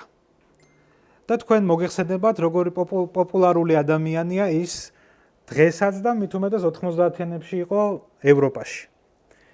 თუმცა პირდაპირ მინდა ვთქვა, ყოველგვარი ასე ვთქვათ, დროის გაყვანის გარეშე, რომ ეს ასე არ არის. პირიქით, გორბაჩოვი მოვიდა და რეფორმები გაატარა იმისნით, რომ საბჭოთა კავშირი გადაერჩინა დაშლისგან და საბჭოთა კავშირის არსებობა გაეგრძელებინა. კი ბატონო. მოკლედ და ესე სწრაფად მიმოვიხილოთ გორბაჩოვის პოლიტიკა, რითი არის ის განსხვავებული ადრინდელი ლიდერებისგან. 1985 წელს როგორც კი მოვიდა ხელისუფლებაში, ძალიან მალევე მან თქვა, რომ საბჭოთა კავშირში არის კრიზისი. ჩვენ ძალიან ჩამოურჩებით კაპიტალისტურ ქვეყნებს, ყველა მიმართულებით, განსაკუთრებით სამეცნიერო-ტექნიკური თვალსაზრისით და აუცილებელია, რომ გავატაროთ დაჩქარების კურსი. აი გორბაჩოვის რეფორმების პირველი ეტაპი ცნობილია ამ სახელწოდებით დაჩქარების კურსი. და ამ დაჩქარების პროცესში აგრეთვე უნდა მოხდეს საკადრო გადახალისებები, რომ მოვიდნენ ისეთი ადამიანები, რომლებიც ამ რეფორმებს სათავეში ჩაუდგებიან. მე მინდა განახოთ ის ადამიანები, რომლებიც გორბაჩოვმა მოიყვანა ხელისუფლების სათავეში. ზოგიერთი თქვენთვის ნაცნობია. ეს არის მაგალითად იაკოვ ლევი, რომელიც ხელმძღვანელობდა პროპაგანდის მიმართულებას თავიდან, შემდეგ პოლიტბიუროს წევრი გახდა. ის მიიჩნევა გორბაჩოვის ცნობილი რეფორმების, პერესტროიკის, ანუ გარდაქმნის და საჯაროობის მთავარ იდეოლოგად. თქვენ ხედავთ ედუარდ შევარდნაძეს, რომელიც მანამდე იყო საბჭოთა საქართველოს ხელმძღვანელი, რომელიც გადაიყვანა გორბაჩოვმა მოსკოვში და დანიშნა საგარეო საქმეთა მინისტრად, მაშინ როდესაც მას არანაირი გამოცდილება არა თუ საგარეო საქმეთა სამინისტროში მუშაობის, არამედ ზოგადად დიპლომატიური საქმიანობის თუნდაც მინიმალურ დონეზე არ ჰქონდა. დიდი ალბათობით გორბაჩოვმა, რომელიც იცნობდა შევარდნაძეს წლების განმავლობაში, ეს არჩევანი გააკეთა იმიტომ, რომ ის შევარდნაძეს იცნობდა როგორც კომუნიკაბელურ ადამიანს, რომელსაც შეეძლო ურთიერთობების დამყარება, რომელსაც შეეძლო საუბარი, ლაპარაკი და ასე ვთქვათ, ადამიანების მოხიბლა. ეს ნამდვილად შეეძლო შევარდნაძეს. ბევრი ადამიანისთვის მე ეს ცუდად დამთავრდა საბოლოო ჯამში შევარდნაძესთან ძალიან დაახლოება ამ შევარდნაძის მიერ მათი მოხიბლის შემდეგ. მაგრამ ეს ფაქტია და აქ რომ კარგად წარმოვიდგინოთ, აი რაც ცვლილება მოიტანა გორბაჩოვმა, თუნდაც ამ მაგალითზეც ჩანს, რომ მანამდე საბჭოთა კავშირის საგარეო საქმეთა მინისტრი იყო გრომიკო, რომელსაც დასავლეთში ეძახდნენ მისტერ ნოუს, მისტერ არას, ანუ ადამიანი, რომელიც არის პირქუში, ყველაფერზე ამბობს არას, არის ფაქტობრივად კლდე, რომლის გადალახვა და გარღვევა შეუძლებელია. მაგრამ გორბაჩოვს მოყავს საგარეო საქმეთა მინისტრი, რომელიც ხუმრობს, იცინის, იღიმის, უფრო მჭიდრო კომუნიკაციაში შედის დასავლელ პარტნიორებთან და მასთან მოლაპარაკებები შეიძლება. ამას იტყვიან დასავლელები შევარდნაძისა და რა თქმა უნდა უპირველეს ყოვლისა გორბაჩოვის შესახებ. თქვენ ხედავთ ბორის ელცინს, რომელიც აღზევდა სწორედ გორბაჩოვის მოსვლის შემდეგ, რომელიც შემდგომში გახდება საბჭოთა რუსეთის ხელმძღვანელი, უზენაესი საბჭოს თავმჯდომარე. შემდეგ არის ლიგაჩოვი, რიშკოვი, ლუკიანოვი, ამაზე არ შეგაწყენთ ახლა დეტალურად საუბრით. ერთ-ერთი პირველი რაც დაიწყო გორბაჩოვმა, ეს იყო ალკოჰოლისთან ბრძოლა 85 წელსვე. მიიღეს სპეციალური კანონი, შეიზღუდა დღის გარკვეულ მონაკვეთში ალკოჰოლის გაყიდვა, შეიზღუდა ადგილები, სადაც შეიძლებოდა ალკოჰოლის გაყიდვა და რამდენიმე წლის განმავლობაში მიმდინარეობდა ეს პროცენტი. თქვენ ხედავთ პროპაგანდის მაგალითს, ზოგადად საბჭოთა კავშირში პროპაგანდა ძალიან მაღალ დონეზე არსებობდა. ეს საფოსტო მარკა და ეს პლაკატი მოუწოდებს ადამიანებს, რომ უარი თქვან სასმელზე. და მიზანი არის საბჭოთა საზოგადოების გაჯანსაღება. გარკვეული დადებითი ეფექტები გამოიღო, მაგალითად შობადობის, ასე ვთქვათ, მოცემულობა გაიზარდა. მაგრამ საკმაოდ დიდი დარტყმა მიაყენა ეკონომიკას. აი თქვენ წარმოგიდგენიათ საბჭოთა კავშირში ალკოჰოლური სასმელების წარმოება რა დონეზე იყო, იმის გათვალისწინებით, რომ მოსახლეობის დიდი ნაწილი ალკოჰოლზე იყო მიბმული. აქ არა მხოლოდ არაყი, არამედ არის ღვინო, კონიაკი, ლიქიორი და ასე შემდეგ. აი მაგალითად საქართველოს ღვინის წარმოებელი ქვეყანა, ისევე როგორც მოლდოვა, რუსეთშიც გარკვეულ რეგიონებში, უკრაინაში გარკვეულ რეგიონებში ღვინოს აწარმოებენ. აი ამ ანტიალკოჰოლური პროცესის ფარგლებში დაიწყო ვენახების გაჩეხვა. იყო პირდაპირ დირექტივა, რომ ღვინის წარმოების ნაცვლად გადავიდეთ სუფრის ყურძნის წარმოებაზე, ამიტომაც საღვინე ყურძნების გაჩეხვა დაიწყო და სასუფრე ყურძნის გაშენებას შეუდგნენ. საქმე იქამდე მივიდა, რომ თითქმის განახევრდა ვენახების რაოდენობა ზოგიერთ ქვეყანაში, მაგალითად მოლდოვაში. ერთ-ერთმა მეცნიერმა საერთოდ თავი მოიკლა მას მერე რაც, ანუ მეცნიერმა, რომელიც აი მევენახეობის მიმართულებით მუშაობდა, თავი მოიკლა მას მერე რაც ვერ დაარწმუნა სახელმწიფო მისი ხელისუფლება, რომ ეს იყო მავნებლური პროცესი, რაც მიმდინარეობდა ქვეყანაში. მან განსაკუთრებით, როგორც ამბობენ, ვერ გადაიტანა ყირიმში იშვიათი ჯიშის ვენახების, ასე ვთქვათ, განადგურება. კიდევ ერთი ეტაპი და პროგრამა გორბაჩოვისა 86 წელს გამოცხადდა როგორც სოციალიზმის სრულყოფილისკენ მიმართული, ასე ვთქვათ, პროცესი, რითიც მან ფაქტობრივად აღიარა, რომ კომუნიზმს აღარ აშენებენ, კომუნიზმის მიღწევა ფაქტობრივად შეუძლებელია და რაც მას სურს, ეს არის სოციალისტური სისტემის სრულყოფა. და ყველაზე მთავარი ტერმინი, რაც გორბაჩოვს უკავშირდება, ეს არის გარდაქმნა. პერესტროიკის სახელით არის ცნობილი. გარდაქმნა უპირველეს ყოვლისა საწყის ეტაპზე უნდა ყოფილიყო რასთან მიმართებით. ეს პირველ რიგში კრიტიკა, ასე ვთქვათ, იმ ხარვეზებისა, რაც არსებობდა სისტემაში. ანუ პარტია პირდაპირ მოუწოდებს, რომ ჩვენ როგორმე, ასე ვთქვათ, ჭაობში კი არ უნდა ვიყოთ, არამედ ამ ჭაობიდან ამოვიდეთ, გაჩნდეს ჯანსაღი კონკურენცია, დისკუსია, ასე ვთქვათ, პროგრამებისა და განვითარების გეგმების შესახებ აზრთა გაცვლა, გამოცვლა და საბოლოო ჯამში შეექმნა ჯანსაღი საზოგადოება, რაც აი ამ გარდაქმნის, ასე ვთქვათ, ხარჯზე უნდა მოხდეს. თავდაპირველად ეს ძალიან, ესე ვთქვათ, მოკრძალებული და ზოგადი ლოზუნგი იყო, მაგრამ თანდათან რა მივიღეთ? თანდათან მივიღეთ ის, რომ ცენზურა შერბილდა მკვეთრად და 1990 წელს საერთოდ გაუქმდა. ცენზურა ვიცით რაც არის. სახელმწიფო ადგენდა, მაგალითად, ამა თუ იმ წიგნის დაბეჭდა შეიძლებოდა თუ არა. ამა თუ იმ ფილმის ეკრანზე გამოსვლა შეიძლებოდა თუ არა. მაგალითად, ცენზურა შეეხო თენგიზ აბულაძის ცნობილ და შესანიშნავ ფილმს მონანიებას, რომელიც გადაიღო, თუმცა მას დღის სინათლე არ უნახავს სწორედ ამ პერიოდამდე, გარდაქმნის და საჯაროობის პერიოდამდე. აი ამ საჯაროებისა და პერესტროიკის დროს იწყება დისიდენტების გათავისუფლება. უამრავი დისიდენტი, რომელიც ციხეებში იყვნენ, გადასახლებულები იყვნენ, ბრუნდებიან თავიანთ, ასე ვთქვათ, ქვეყნებში და ოჯახებში. ქვეყანაში თანდათან ჩნდება ოპოზიციური გამოცემები, იწყება დესტალინიზაცია. სტალინის კულტის კიდევ უფრო დანგრევა და სწორედ ამ პერიოდში მონანიება რომ გამოდის, ეს დესტალინიზაციის და ტოტალიტარული სისტემის დანგრევის ერთ-ერთი, ასე ვთქვათ, მომენტი გახლავთ. ჩნდება თავისუფალი პრესა, იხსნება თანდათან არქივები და ასე შემდეგ. აი ეს არქივების გახსნა არის ძალიან მნიშვნელოვანი. ზოგადად ტოტალიტარულ სამყაროში არქივებზე ხელი მიუწვდება მხოლოდ აი ნომენკლატურის ვიწრო წრის წარმომადგენლებს. როდესაც არქივები გაიხსნა, მაგალითად, ცნობილი გახდა თქვენთვის კარგად ცნობილი მოლოტოვ-რიბენტროპის პაქტის შესახებ, რომელიც 1929 წელს გაფორმდა საბჭოთა კავშირსა და ნაცისტურ გერმანიას შორის. თქვენ გახსოვთ, სტალინმა და ჰიტლერმა ფაქტობრივად გაინაწილეს აღმოსავლეთ ევროპის ტერიტორია და სტალინმა მწვანე შუქი აუნთო ჰიტლერს მეორე მსოფლიო ომის დასაწყებად. პირდაპირ რომ ვთქვათ, სტალინი და ჰიტლერი ერთად იწყებენ მეორე მსოფლიო ომს. ეს დოკუმენტი საბჭოთა კავშირში არავინ არ იცოდა. სანამ გარდაქმნა არ დაიწყო და არქივები არ გასაჯაროვდა.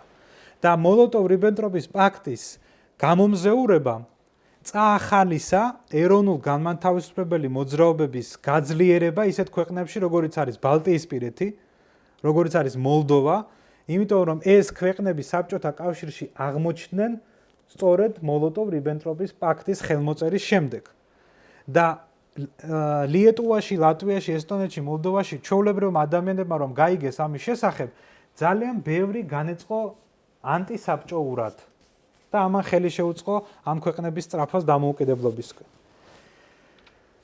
ხო, დაიწყო ეტაპობრივი გადასვლა საბაზრო ეკონომიკისკენ და კერძო საკუთრების დაშვება. გორბაჩოვმა ფაქტობრივად მოიწადინა ის, რაც დაწყებული იყო უკვე ჩინეთში. დენ სიაოპინის რეფორმების შედეგად.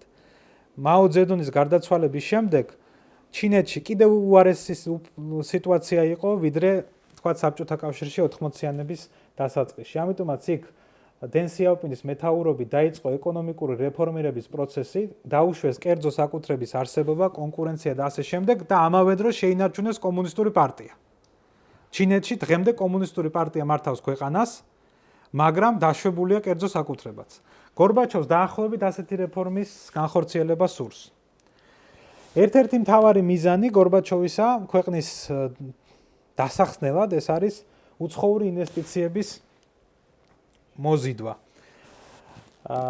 პირდაპირ ინვესტიციები, ფინანსური დახმარება, კრედიტების გამოყოფა და ეს ფული, რა თქმა უნდა, უპირველეს ყოვლისა აქვთ ვის? კაპიტალისტურ ქვეყნებს. ამერიკას და მის მოკავშირეებს.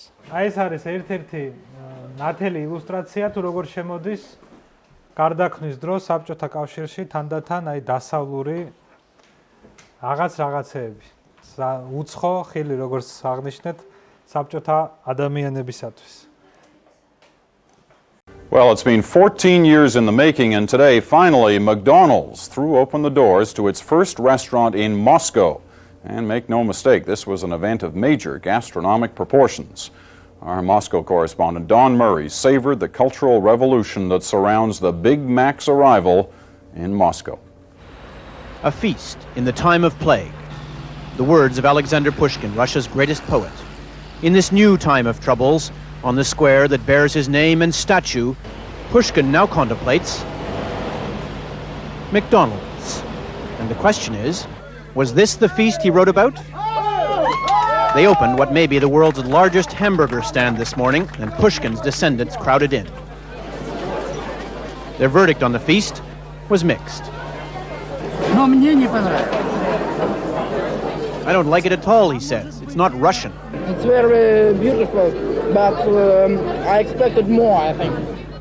This woman doesn't know what she just ate, but she says it was unusual and delicious. Потому что мы все голодные, можно сказать. У нас же ничего в магазинах нет. We're all hungry in this city, she says. We need more of these places. There's nothing in our stores or restaurants. If you're McDonald's with a restaurant that can serve up to 15,000 meals a day, how do you ensure that you don't run out of food, like everyone else? The answer lies in a Moscow suburb, a complete food processing plant, part of McDonald's $50 million investment here, where 14,000 buns per hour are baked, where 3,000 tons of potatoes are peeled and measured, where 10,000 patties an hour are prepared and frozen. That's expensive, and so is the end product for the Soviet consumer. A Big Mac, French fries, and a drink is the equivalent of half a day's wages. Some unhappy Muscovites are publicly protesting. 7 or 8 rubles for lunch, he says. They're ripping us off. But those inside are still trying to digest the service. I spilt my milkshake, he says, and I thought they'd bawl me out. Instead, they gave me another one. All of the staff have been taught to smile relentlessly, all the time.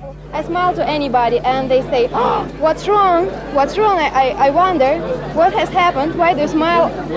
They think that I'm laughing at them. And so, on this day when cameras jostled and public relations triumphed, the head of McDonald's Canada, the prime mover in this joint venture, waxed lyrical, invoking Pushkin himself.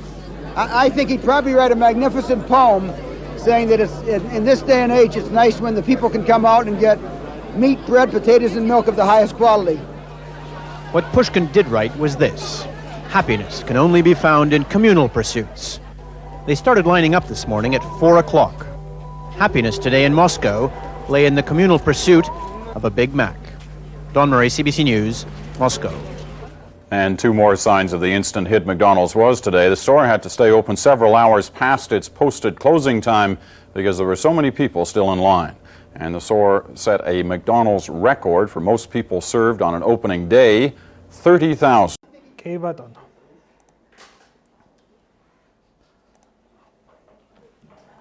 ხო. შევჩერდით იმაზე, რომ საბჭოთა კავშირი ეკონომიკის განვითარებისთვის, რა თქმა უნდა, საჭიროებდა უცხოურ ინვესტიციებს, უცხოურ კრედიტებს, ფინანსურ დახმარებას, მერე საკმაოდ დიდი მასშტაბით წამოვიდა ჰუმანიტარული დახმარება სხვადასხვა ქვეყნიდან და რა თქმა უნდა, იმისთვის, რომ ეს მომხდარიყო, საბჭოთა კავშირს დობა უნდა დაემსახურებინა კაპიტალისტური ქვეყნების წინაშე ეს ერთი და მეორე, საბჭოთა კავშირს უნდა ჩამოეცილებინა ის ზედმეტი ტვირთი, რაც მის ეკონომიკას აზარალებდა თან ძალიან მნიშვნელოვნად. ამისათვის გორბაჩოვმა დაიწყო შემდეგი რამ. ესე იგი, მან განაცხადა, რომ ბირთვული იარაღი უნდა შემცირდეს და საბოლოო ჯამში საერთოდ უნდა გაქრეს დედამიწაზე. შეიარაღება საბჭოთა კავშირისა უნდა შემცირდეს გონივრულ ზომამდე, გონივრულ ნორმამდე. მაგალითად, უახლოეს მომავალში 2 წელიწადში იგეგმებოდა 500,000-იან ნახევარი მილიონით ჯარისკაცთა რაოდენობის შემცირება. მან აგრეთვე განაცხადა, რომ აღმოსავლეთ ევროპის ქვეყნებიდან საბჭოთა კავშირს უნდა გამოიყვანა ჯარების ნაწილი, ანუ შეემცირებინა იქ სამხედრო წარმომადგენლობა. უნდა დაწყებულიყო დაახლოება დასავლეთის ქვეყნებთან და უნდა აღდგარიყო ნდობა ორ, ასე ვთქვათ, დაპირისპირებულ მხარეს შორის. უნდა დაწყებულიყო ავღანეთიდან ჯარების გამოყვანა, რაზეც უკვე ვისაუბრეთ. უნდა შეწყვეტილიყო დახმარება კომუნისტური და სოციალისტური მოძრაობების მიმართ, რაზეც დიდი თანხები იხარჯებოდა. და საბოლოო ჯამში გორბაჩოვი უარს ამბობს ჩვენ მიერ უკვე ნათქვამ დასახელებულ ბრეჟნევის დოქტრინაზე და იწყება დათბობის, გადატვირთვის პოლიტიკა ამერიკის შეერთებულ შტატებთან. მე ხლა წარმოგიდგენთ იმ ძირითად შეხვედრებს, სამიტებს, რომელიც გაიმართა უმაღლეს დონეზე, ანუ საბჭოთა კავშირისა და აშშ-ის ლიდერებს შორის. ეს ყველაფერი დაიწყო 85 წელსვე ნოემბერში ჟენევაში შეხვდნენ პირველად გორბაჩოვი და რეიგანი და რაიმე შეთანხმებისთვის, კონკრეტული შეთანხმებისთვის ამიმართულებით არ მიუღწევიათ, უბრალოდ ისინი შეთანხმდნენ იმაზე, რომ დაიწყებდნენ ინტენსიურ დიალოგს იმ თემებზე, რაც მე უკვე მოგახსენეთ. შემდეგი მნიშვნელოვანი შეხვედრა გახლავთ რეიკიავიკში 1986 წელს. აქაც რაიმე კონკრეტული შეთანხმება არ მომხდარა ორ ლიდერს შორის, მაგრამ ეს მაინც მიიჩნევა ძალიან დიდ მოვლენად ცივი ომის ისტორიაში, იმიტომ რომ ლიდერებმა უკვე დაიწყეს ბირთვული იარაღის შემცირებაზე საუბარი და აგრეთვე ამერიკელების დაჟინებული მოთხოვნით დაიწყო საუბარი ადამიანის უფლებათა დაცვაზე საბჭოთა კავშირში. ეს ამერიკელებს ყოველთვის აინტერესებდათ ცივი ომის კონტექსტში. თქვენ სავარაუდოდ ისაუბრებდით ჰელსინკის კონფერენციაზე და ჰელსინკის ჯგუფების შექმნაზე თავის დროზე 70-იანებში საბჭოთა კავშირის შიგნით ადამიანის უფლებათა დაცვის მიზნით. ხო, სწორედ ამ რეიკიავიკის მერე მოხდა ერთი საინტერესო მოვლენა საბჭოთა კავშირის უკანასკნელ პერიოდში, ეს არის 87 წლის მაისს,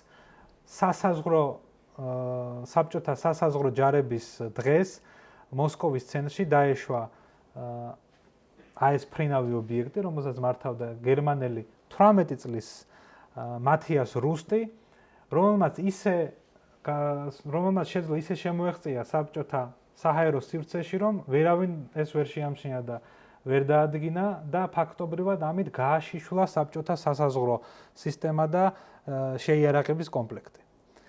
ეხლა ბევრი ამაზე ამბობს, ზოგადად რუსეთში ძალიან უყვართ კონსპირაცია და კონსპიროლოგია და იქ ამბობენ, რომ ეს იყოს შეგნებულად გორბაჩოვის და მისი დასავლელი კოლეგების მიერ გაკეთებული, რათა ეს მიზეზად, უბრალოდ საბაბად გამოეყენებინა გორბაჩოვს, რომ თავდაცვის სისტემაში მოეშორებინა მისთვის მიუღებელი ადამიანები, რომლებიც ხელს შეუშლიდნენ იმას, რომ საბჭოთა კავშირს დაეწყო შეიარაღების შემცირება. და ეს ძალიან სერიოზული ნაწილი იყო თავდაცვის და ძალოვან უწყებებში ზოგადად, რომლებსაც არ მოსწონდათ გორბაჩოვის დამთმობი პოლიტიკა დასავლეთის მიმართ, ისინი მიიჩნევდნენ, პირდაპირ ამბობდნენ შემდგომ, რა თქმა უნდა, უფრო ღიად, რომ ეს იყო მოღალატეობრივი პოლიტიკა, რომ გორბაჩოვმა ყველაფერი დაუთმო ამერიკის შეერთებულ შტატებს და საბჭოთა კავშირმა ცივი ომი სწორედ ამის გამო წააგო. ამიტომაც გორბაჩოვმა, რა თქმა უნდა, იცის 86-87 წლებში, რომ მას სერიოზული ოპოზიცია ყავს ძალოვან სისტემაში. და ეს მოვლენა მან გამოიყენა მათგან გასაწმენდად ამ სისტემისა და მისთვის შედარებით უფრო მისაღები კადრები დანიშნა. ეხლა რა თქმა უნდა, მე ვერ გეტყვით, რომ ეს დაგეგმილი აქტი იყო, მაგრამ ფაქტია, ასე იყო თუ ისე იყო, ყოველ შემთხვევაში ეს მოვლენა გორბაჩოვს საკმაოდ წაადგა ამ ნაბიჯის გადადგმაში.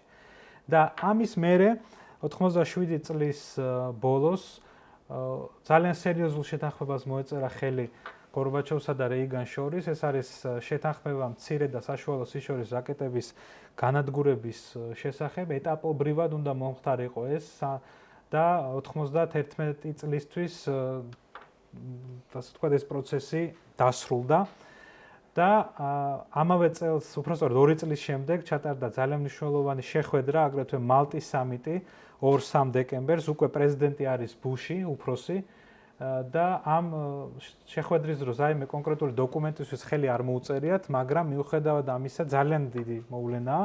შეიძლება ექსპერტები და იმდროინდელი პოლიტოლოგებიც ამბობდნენ, რომ ფაქტობრივად მალტის სამიტმა და მალტის გადაწყვეტილებებმა ჩაანაცვლეს პოცდამის სისტემა.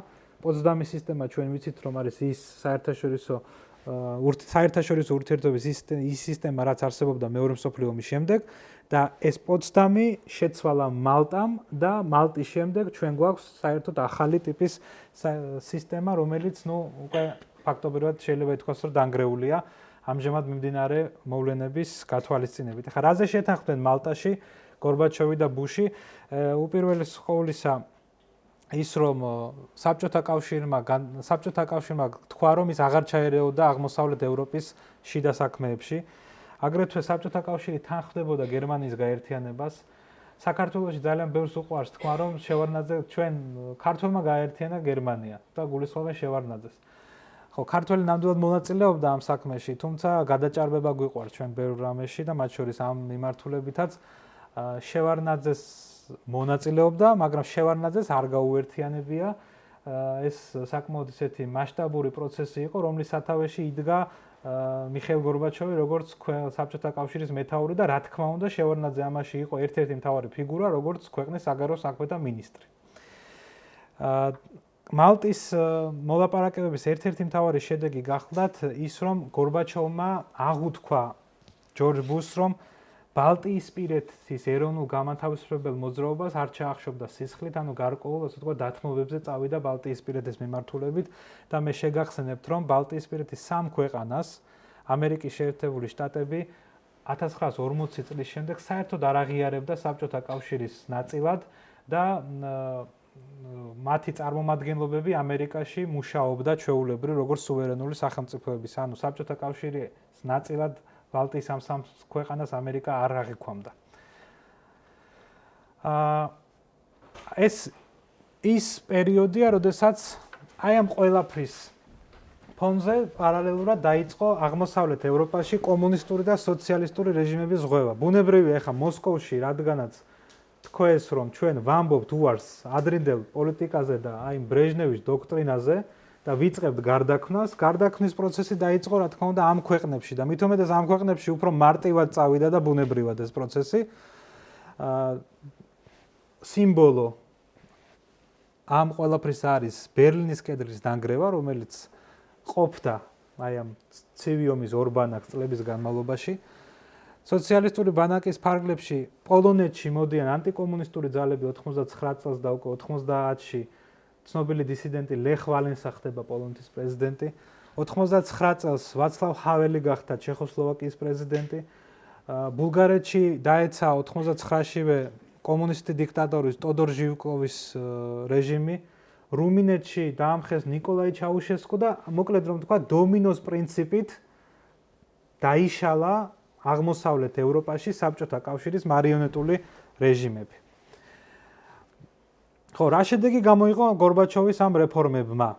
ნუ რა თქმა უნდა, როდესაც ცენზურა შერბილდა საჯაროობის ფარგლებში, დისიდენტები გაათავისუფლეს, გაჩნდა ოპოზიციური განწყობა და მედია სხვადასხვა რესპუბლიკაში, მოგეხსენებათ საბჭოთა კავშირი აერთიანებდა 15 სამოქალაქო რესპუბლიკას, დაიწყო ეროვნულ გამათავისუფლებელი მოძრაობები და აქ ყველაზე გამორჩეული გახლავთ უპირველეს ყოვლისა ლიეტუვა და საქართველო, ანუ ბალტიისპირეთი და საქართველო, მოდით ასე ვთქვათ, ყველაზე რეზონანსული მოვლენები აქ განვითარდა და პირველი სახელმწიფო, რომელიც ოფიციალურად გამოეყო და გამოაცხადა საბჭოთა კავშირისგან დამოუკიდებლობა იყო ლიეტუვა 1990 წლის მარტში, ხოლო მეორე აღმოჩნდა საქართველო 1991 წლის აპრილში. მაგრამ მოგეხსენებათ, რომ ამასთან ახლდა სისხლიანი მოვლენები ბაქოში, სისხლიანი მოვლენები თბილისში, შემდეგ ვილნიუსში 1991 წლის იანვარში საბჭოთა კავშირის ხელისუფლება მაქსიმალურად ცდილობდა, რომ ჩაეხშო ეს ეროვნული მოძრაობები ამ რესპუბლიკებში, მაგრამ მოხდა პირიქით, მაგალითად საქართველოში 9 აპრილის შემდეგ უფრო გაძლიერდა ეროვნული მოძრაობა და საბოლოოდ მივდივართ 90 წლის მრავალპარტიულ არჩევნებამდე, სადაც მშვიდობიანად არჩევნების გზით მოხერხდა საბჭოთა სისტემის დემონტაჟი. ამასთან ახლდა, რა თქმა უნდა, ეთნოკონფლიქტები, მაგალითად სომხეთსა და აზერბაიჯანს შორის ომი, მაგალითად კონფლიქტი მოლდოვაში, კონფლიქტი საქართველოს ტერიტორიაზე. უპირველეს ყოვლისა, ვიცით, საიდან მოდიოდა ამ კონფლიქტების, ასე ვთქვათ, სათავე სად იყო. ბოლო პერიოდში საკმაოდ აშკარად აღიარებენ ის ადამიანები, რომლებიც მაშინ მონაწილეობდნენ უშუალოდ ამ პროცესში, რომ საბჭოთა კავშირის ცენტრმა, ანუ მოსკოვმა, აი ამ ეროვნულ გამათავისუფლებელი მოძრაობების დასამარცხებლად და ამა თუ იმ რესპუბლიკის საბჭოთა კავშირის გასვლის შესაჩერებლად დაიწყო ამ რესპუბლიკებში სხვადასხვა ეთნიკური ჯგუფების და სეპარატისტული მოძრაობების ახალისება, რამაც საბოლოო ჯამში ბევრი კონფლიქტი მოგვცა ამ რესპუბლიკებში. ნუ გორბაჩოვის ეკონომიკურმა რეფორმამ სრული კრახი განიცადა.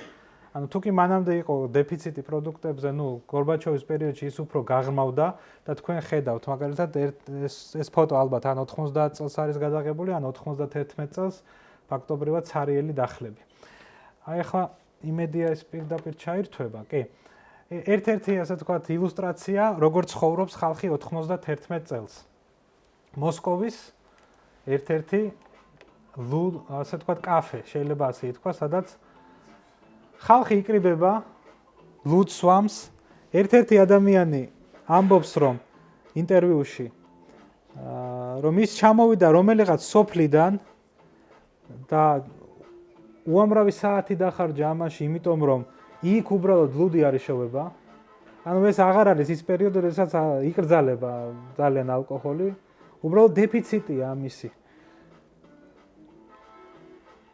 და ნუ ატრიბუტებსაც ხედავთ, რას იყენებენ დალევისთვის.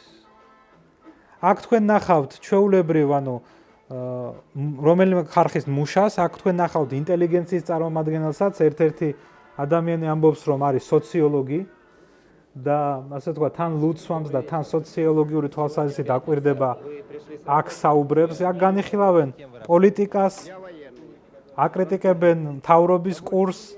აი ეს ადამიანი ამბობს მაგალითად, რომ იქ არ იშოვება ლუდი და მოსკოვში ჩამოვიდა ლუდის დასალევად. ნუ ერთი ადამიანი მაგალითად ამბობს, რომ ეს ყველაფერი არის ებრაელთა შეთქმულება საბჭოთა კავშირის წინააღმდეგ და ებრაელებს სურთ, რომ საბჭოთა კავშირი დაანგრიონ. ნუ მოგეხსენებათ ახლა მსგავსი კონსპირაციული თეორიები რა პოპულარული იყო ყოველთვის რუსეთში, ჯერ კიდევ რუსეთის იმპერიაში და მერე საბჭოთა კავშირში და ასე შემდეგ. აი ეს ვიდეო არის მარტივი ილუსტრაცია იმისა, რაც ხდება საბჭოთა კავშირში 91 წელს. კი ბატონო. ხო.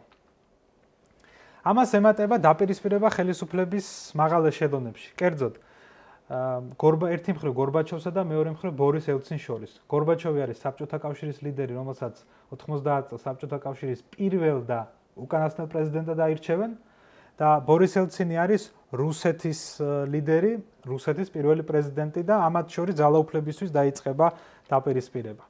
ხო, ამას ემატება ისიც, რომ საბჭოთა კავშირის რესპუბლიკებმა დაიწყეს სუვერენიტეტის გამოცხადება. მათ შორის ეს არის რუსეთი და ამას მიყვნენ სხვა რესპუბლიკებიც. სუვერენიტეტის გამოცხადება ნიშნავდა რას? ისინი საბჭოთა კავშირიდან კი არ გადიოდნენ, არამედ ადასტურებდნენ იმას, რომ არიან სუვერენულები საკუთარ ტერიტორიაზე და უნდა ჰქონდეთ უფრო მეტი შიდა, ასე ვთქვათ, უფრო მეტი უფლება და ავტონომია შიდა პრობლემების მოგვარების თვალსაზრისით. ანუ ცენტრი რჩება, მაგრამ რესპუბლიკებს უნდა მიეცეთ უფრო მეტი უფლება. 1990 წელს საქართველოს ხელისუფლებაში მოდის ეროვნულ განმათავისუფლებელი მოძრაობა ზვიადგამსახურდიას ხელმძღვანელობით.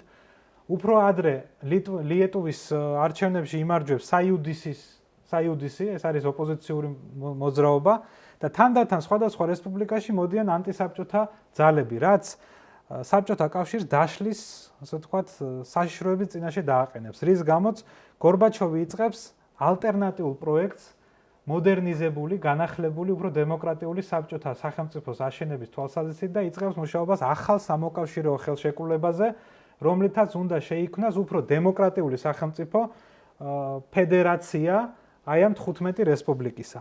და რეფერენდუმიც კი ჩაატარა შემდეგი შეკითხვით, ანუ თანახმარ ხართ თუ არა, რომ შენარჩუნდეს საბჭოთა კავშირი, რომელზეც მოსახლეობის უმეტესობამ უპასუხა დიახ 1991 წლის 17 მარტს, ოღონდ ეს რეფერენდუმი არ ჩატარებულა ყველა რესპუბლიკაში. 6-ში არ ჩატარდა, მათ შორის საქართველოში, სომხეთში, მოლდოვაში, ლიტვაში, ლატვიაში და ესტონეთში. და საბოლოო ჯამში მივიდა გორბაჩოვი ამ ახალ სამოკავშირეო ხელშეკრულებამდე, მაგრამ აი ეს ჩვენ მიერ ჩამოთვლილი რესპუბლიკები მას უბრალოდ ხელს არ აწერდნენ. მათ შორის არ აწერდა საქართველოს. საქართველოს ხელისუფლება უარს ამბობდა ნებისმიერი ფორმით საბჭოთა კავშირში დარჩენაზე და დამოუკიდებლობისთვის ბრძოლას აგრძელებდა. მიუხედავად ამისა, გორბაჩოვმა მაინც დანიშნა 1991 წლის 20 აგვისტოს ამ ახალი სამოკავშირეო ხელშეკრულების ხელმოწერა, თუმცა ის ვერ შედგა, რადგან წინა დღეს მოხდა გადატრიალება პუტჩი მოსკოვში, უბრალოდ გადატრიალების მცდელობა, ანუ წარუმატებლად დასრულდა და იმიტომ აი ამ ადამიანებმა და ეს ადამიანები ვინ არიან? საბჭოთა კავშირის ვიცე-პრეზიდენტი, მათ შორის შინაგან საქმეთა მინისტრი და აქ მონაწილეობდნენ აგრეთვე თავდაცვის მინისტრი, უშიშროების ხელმძღვანელი და ასე შემდეგ. თქვენს რომ გორბაჩოვი არის ავად, ვერ ასრულებს პრეზიდენტის უფლებამოსილებას, ქვეყანაში არის კრიზისი, ცალსახაა მისი დაშლა, დემოკრატიზაციამ და გარდაქმნამ ვერაფერი კარგი ვერ მოგვიტანა, ფაქტობრივად ის არის დამარცხებული, ამიტომაც ჩვენ ვიღებთ ხელისუფლებას სათავეში და ვამყარებთ წესრიგს. ნუ საბოლოო ჯამში ეს ჩავარდა 3 დღეში, იმიტომ რომ მოსკოვის მოსახლეობამ განსაკუთრებით გაუწია მას წინააღმდეგობა, მრავალათასიანი მიტინგები დაიწყო და გორბაჩოვი დაბრუნდა ხელისუფლებაში, მაგრამ ახალი ლიდერი დაიბადა ამასობაში, ეს იყო ბორის ელცინი, რომელიც ჩაუდგა სათავეში აი ამ გადატრიალების წინააღმდეგ მოძრაობას. საბოლოო ჯამში გორბაჩოვის გეგმა საბჭოთა კავშირის განახლებისა და გადარჩენისა ვერ შედგა. არ მოაწერეს ხელი ამ ახალ სამოკავშირეო ხელშეკრულებას და აი ამ ახალი ლიდერის მეთაურობით, ბორის ელცინის მეთაურობით 1991 წლის დეკემბერში იქმნება დსთ დამოუკიდებელ სახელმწიფოთა თანამეგობრობა. აი თქვენ ხედავთ 3 ქვეყნის ლიდერს, რუსეთის, ეს არის სტანისლავ შუშკევიჩი, ბელორუსის ლიდერი და უკრაინის ლიდერი, რომლებიც ხელს აწერენ აი ამ შეთანხმებას, რომელსაც ალმა-ატაში რამდენიმე დღეში მიუერთდა კიდევ სხვა სახელმწიფოები. საბოლოო ჯამში აი ამ ახალ განახლებულ რაღაც ფორმას საბჭოთა კავშირის რესპუბლიკების საომავლოდ არსებობისა მოაწერა 15-დან 14-მა რესპუბლიკამ ხელი. ნუ ბალტიისპირეთის დამოუკიდებლობაზე შეთანხმებულნი იყვნენ, როგორც მოგახსენეთ, საქართველო დემონსტრაციულად არ აწერს ხელს, რადგან საქართველოს ხელისუფლება ამბობს, რომ ჯერ დამოუკიდებლობა უნდა აღიაროს საბჭოთა კავშირმა და რუსეთმა ჩვენი და შემდეგ უკვე რეფერენდუმის საფუძველზე შეიძლება მსგავსი გადაწყვეტილების მიღება. ეს პროცესი იმით დამთავრდა, რომ 25 დეკემბერს გორბაჩოვი გადადგა პრეზიდენტის თანამდებობიდან, 26 დეკემბერს საბჭოთა კავშირმა ოფიციალურად არსებობა შეწყვიტა. აი ესე დაასრულა არსებობა იმ იმპერიამ, რომელმაც იარსება თითქმის 70 წლის განმავლობაში და რომელშიც ჩვენ ცხოვრობდით. და მოკლედ მინდა გავცე პასუხი შემდეგ შეკითხვას, რა იყო დამოუკიდებელი საქართველოს საგარეო პოლიტიკა და შემდეგ მოусმენ თქვენ შეკითხვებს. რა თქმა უნდა, პრეზენტაცია უფრო დიდია მოცულობითი, მაგრამ მე შემიძლია ის გამოგიგზავნოთ შემდგომ და თქვენ გაეცნოთ და თუ კი რაიმე შეკითხვები გაგიჩნდებათ ამ პრეზენტაციის გაცნობის შემდეგ, სიამოვნებით მეილითაც გიპასუხებთ. უმთავრესი მიზანი 1990 წლის ოქტომბრის შემდეგ, ანუ მას მერე რაც საქართველოში ეროვნულ-განმათავისუფლებელი მოძრაობა მოვიდა ხელისუფლებაში და ქვეყნის მეთაური გახდა ზვიად გამსახურდია და მისი, ასე ვთქვათ, გუნდი მოექცა სათავეში, გახდა საქართველოს მომზადება დამოუკიდებლობისათვის. ანუ მაშინვე კი არ გამოცხადდა დამოუკიდებლობა, არამედ გამოცხადდა ეგრეთ წოდებული გარდამავალი პერიოდი დამოუკიდებლობისკენ, რომლის ფარგლებშიც უნდა მომზადებულიყო ეკონომიკური და სამართლებრივი საფუძვლები ამისთვის. და რომ გამოაცხადა დამოუკიდებლობა, მთავრობის უმთავრესი მიზანი გახდა, რა თქმა უნდა, საერთაშორისო ცნობა ჩვენი დამოუკიდებლობისა. აგრეთვე მთავრობამ განაცხადა, რომ ის ხედავდა არსებულ ვითარებას საერთაშორისო პოლიტიკაში, ხედავდა თუ როგორ დაუახლოვდნენ ერთმანეთს ერთი მხრივ აშშ და მეორე მხრივ საბჭოთა კავშირი, ანუ დასავლური და აღმოსავლური სამყარო. ხედავდა იმას, რომ ამერიკის შეერთებული შტატები საკმაოდ ფაქიზად უყურებდა საბჭოთა კავშირში მიმდინარე მოვლენებს და პირდაპირ გეტყვით, რომ 1991 წელსაც კი ის არ იყო მომხრე საბჭოთა კავშირის დაშლის. რატომ არ იყო მომხრე? საკმაოდ მარტივია, იმიტომ რომ პირველი საბჭოთა კავშირის დაშლით იქნებოდა საფრთხე, რომ რამდენიმე ბირთვული სახელმწიფო ჩამოყალიბებულიყო მის ადგილას. ამავე დროს დედამიწის 1/6-ზე ჩნდებოდა ქაოსური ვითარება, რომელსაც შეეძლო გამოეწვია მრავალი პრობლემა, კონფლიქტი, ომები, საზღვრების ცვლილება, ჰუმანიტარული კატასტროფები, მიგრაცია და ასე შემდეგ. ამიტომაც აი ამ მომენტს უყურებდა საკმაოდ ფრთხილად და ბუშის ადმინისტრაცია ყველაფერს აკეთებდა გორბაჩოვის ხარდასაჭერად, რომ გორბაჩოვს განეახლებინა საბჭოთა კავშირი, მაგრამ მას არსებობა გაეგრძელებინა. და აი ამის ფონზე არის საქართველო, ლიეტუვა და რამდენიმე კიდევ რესპუბლიკა, რომლებიც ამბობენ, რომ არა, ჩვენ არ გვინდა დარჩენა საბჭოთა კავშირში, რაც არ უნდა დემოკრატიული გახდეს ის და ვესწრაფის სრული დამოუკიდებლობისკენ. თავდაპირველად საქართველოს ხელისუფლება ამას აცნობიერებს და ცდილობს აუხსნას დასავლეთს, რომ დამოუკიდებელი საქართველოს საფრთხეს კი არ შეუქმნის მას, არამედ პირიქით საქართველო სტაბილური ქვეყანა, დამოუკიდებელი ქვეყანა ხელს შეუწყობს კავკასიის რეგიონში სტაბილურობასა და მშვიდობას და დაახლოვებს აღმოსავლეთსა და დასავლეთს. აი ევროინტეგრაციაზე მინდა განსაკუთრებით ყურადღება გავამახვილო, იმიტომ რომ აი ბოლო პერიოდში განსაკუთრებით პროპაგანდა იყენებს ზვიად გამსახურდიას ანტიდასავლური განწყობების გასაღებებლად. თითქოს ის არ იყო პროდასავლელი, მას არ უნდოდა კარგი ურთიერთობები ევროპასთან და აშშ-სთან და ასე შემდეგ.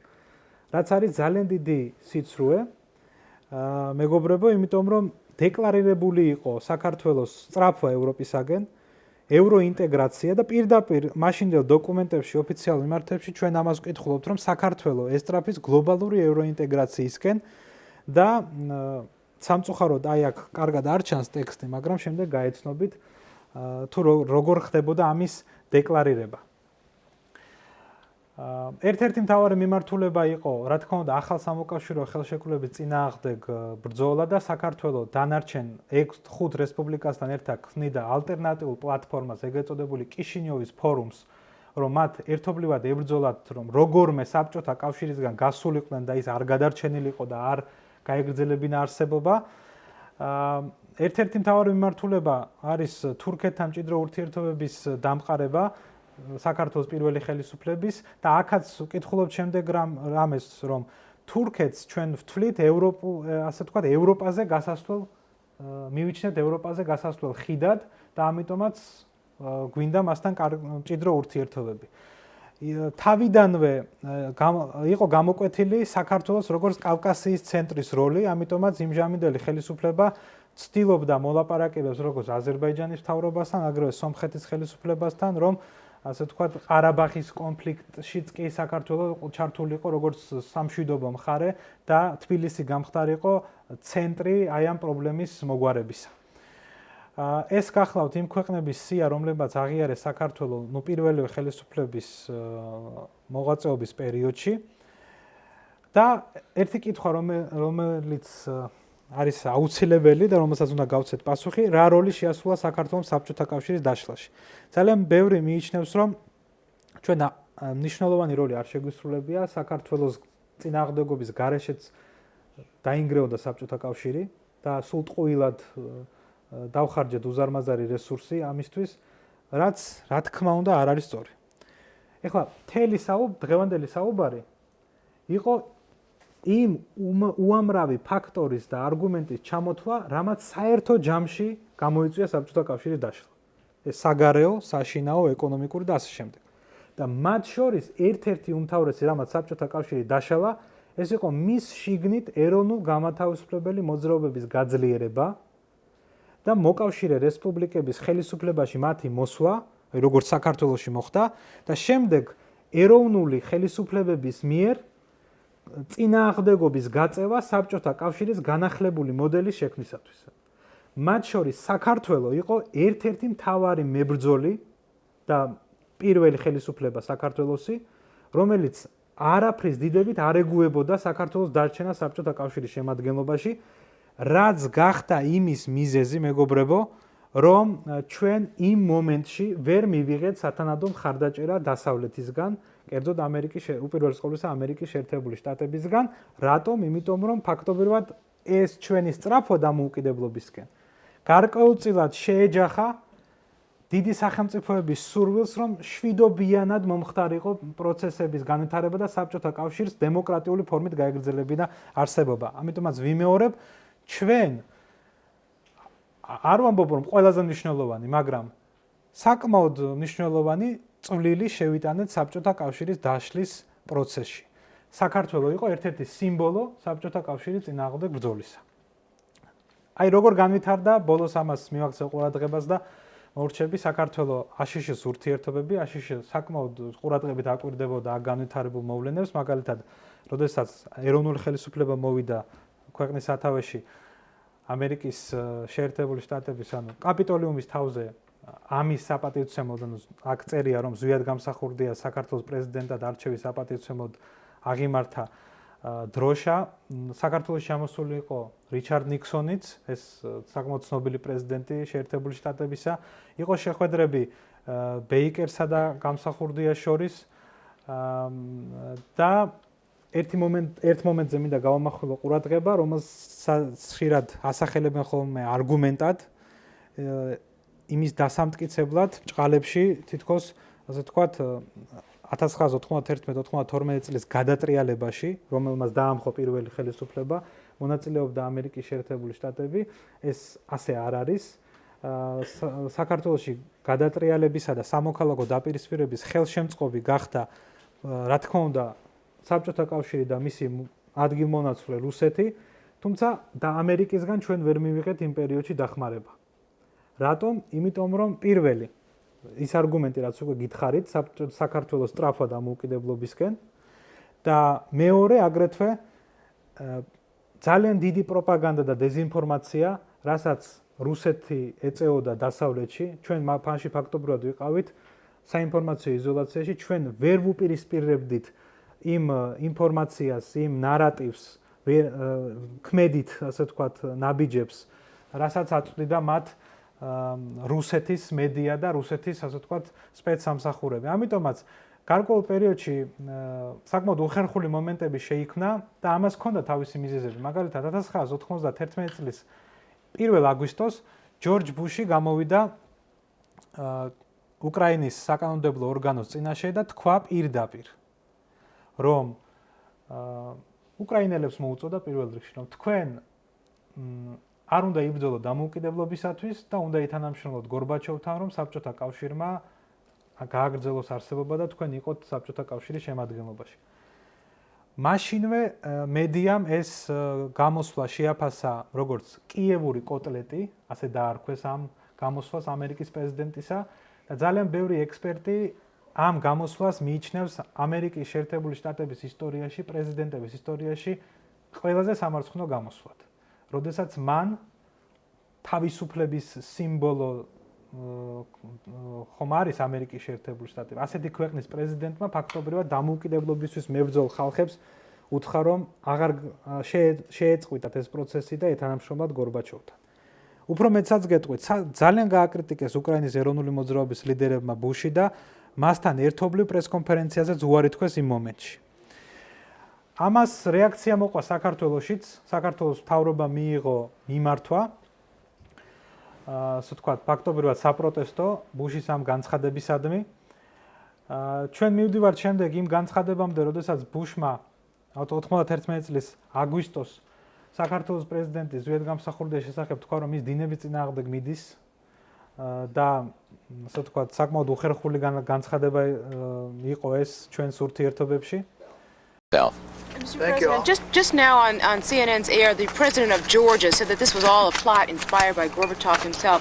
Now, whether that's true or not, what does that say to the state of the interethnic? He needs to get a little work done on the kind of statements he's making. I mean, that's ridiculous. There's a man who has been also swimming against the tide, it seems to me, a little bit. And I don't want to go overboard on this, but you ought to get with it and understand what's happening around the world. Are you saying that to suggest that this President Gorbachev would plot to put the people of the Soviet Union through this kind of trauma and the rest of the world through it just makes absolutely no sense at all. Now, I haven't heard him say that, so I want to hedge it. You've told me he said it. I haven't heard it. So I've got to be very careful I don't react to something that may not be true. I learned that one a long time ago. So, but if that's what the man said, I would just discount it 100%. So anyway, I got to go to work. Rita. It's definitely over then. You're confident that the coup leaders are not. Here. I've not talked to people in Moscow. I did talk to Jim Baker, and he's very upbeat from the contacts he's had.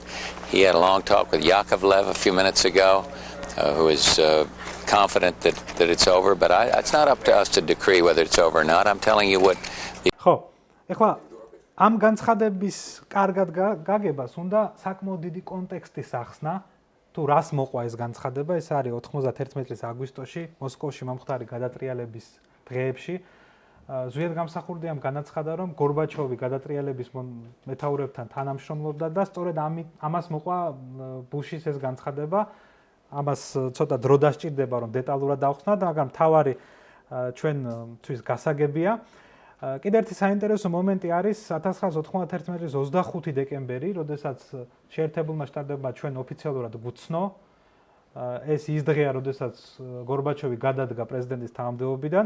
აქ ყურადღება მიაქციეთ იმას, რომ ფაქტობრივად მან თავის გამოსვლაში სამ კატეგორიად დაყო საბჭოთა კავშირის ყოფილი სუბიექტები.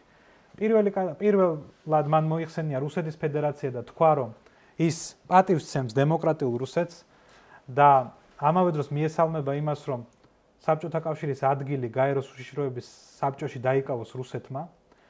მეორე ადგილას ის გამოყოფს უკრაინას, სომხეთს, ყაზახეთს და ბელარუსს და ყირგიზეთს, რომელთაც დამოუკიდებლობას ცნობს და ამბობს, რომ მათ ჩვენ წინაშე კონკრეტული ვალდებულებები იკისრეს, ნუ აქ ძირითადად გულისხმობს ის დემოკრატიული რეფორმების გატარებას.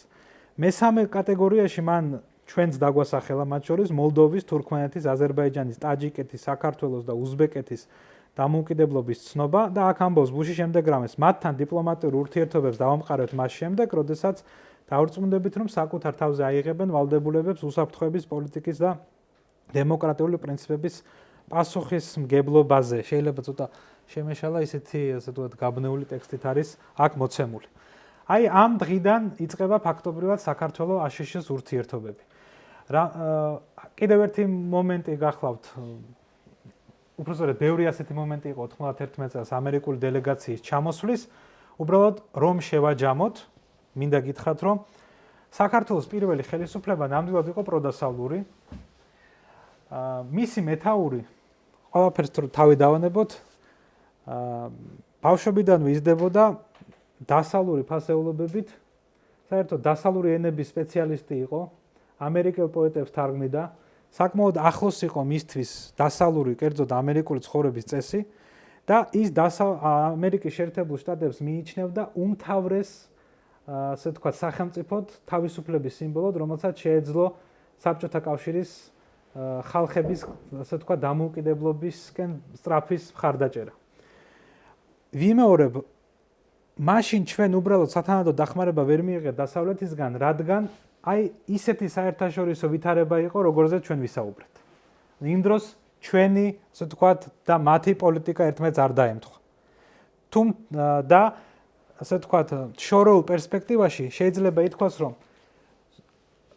ბუშის რიტორიკაზე და განცხადებებზე უფრო მართალი საქართველოს ხელისუფლების მაშინდელი განცხადებები აღმოჩნდა პრეზიდენტ გამსახურდიასი და მისი გუნდის, რომლებიც ამბობდნენ, რომ არ შეიძლება გორბაჩოვის ნდობა, საბჭოთა კავშირის ხელისუფლების ნდობა, რუსეთის ნდობა, იმიტომ რომ კი მას ახლა უჭირს, მაგრამ გავა დრო და ის აუცილებლად მოღონიერდება და კვლავ ისეთ იმპერიულ წყობილებას დაამყარებს ამ სივრცეში, როგორიც მას ჰქონდა სანამ დასუსტდებოდა.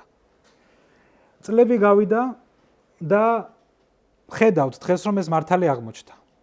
დღეს ვითარება ისე შეიცვალა, რომ ჩვენი მისწრაფება დამოუკიდებლობისკენ არის თითქმის სრულ თანხვედრაში, ასე ვთქვათ, დასავლეთის მისწრაფებებთან და საგარეო პოლიტიკასთან. და მე უბრალოდ ასე მინდა დავასრულო. ეს საერთაშორისო ურთიერთობებია.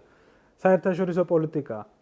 აქ იცვლება ხშირად გარემოებები, ფაქტორები, იცვლებიან აქტორები, იცვლებიან მიზნები ამა თუ იმ სახელმწიფოსი. მაგრამ ჩვენი უმთავრესი მიზანი ეს არის უცვლელი.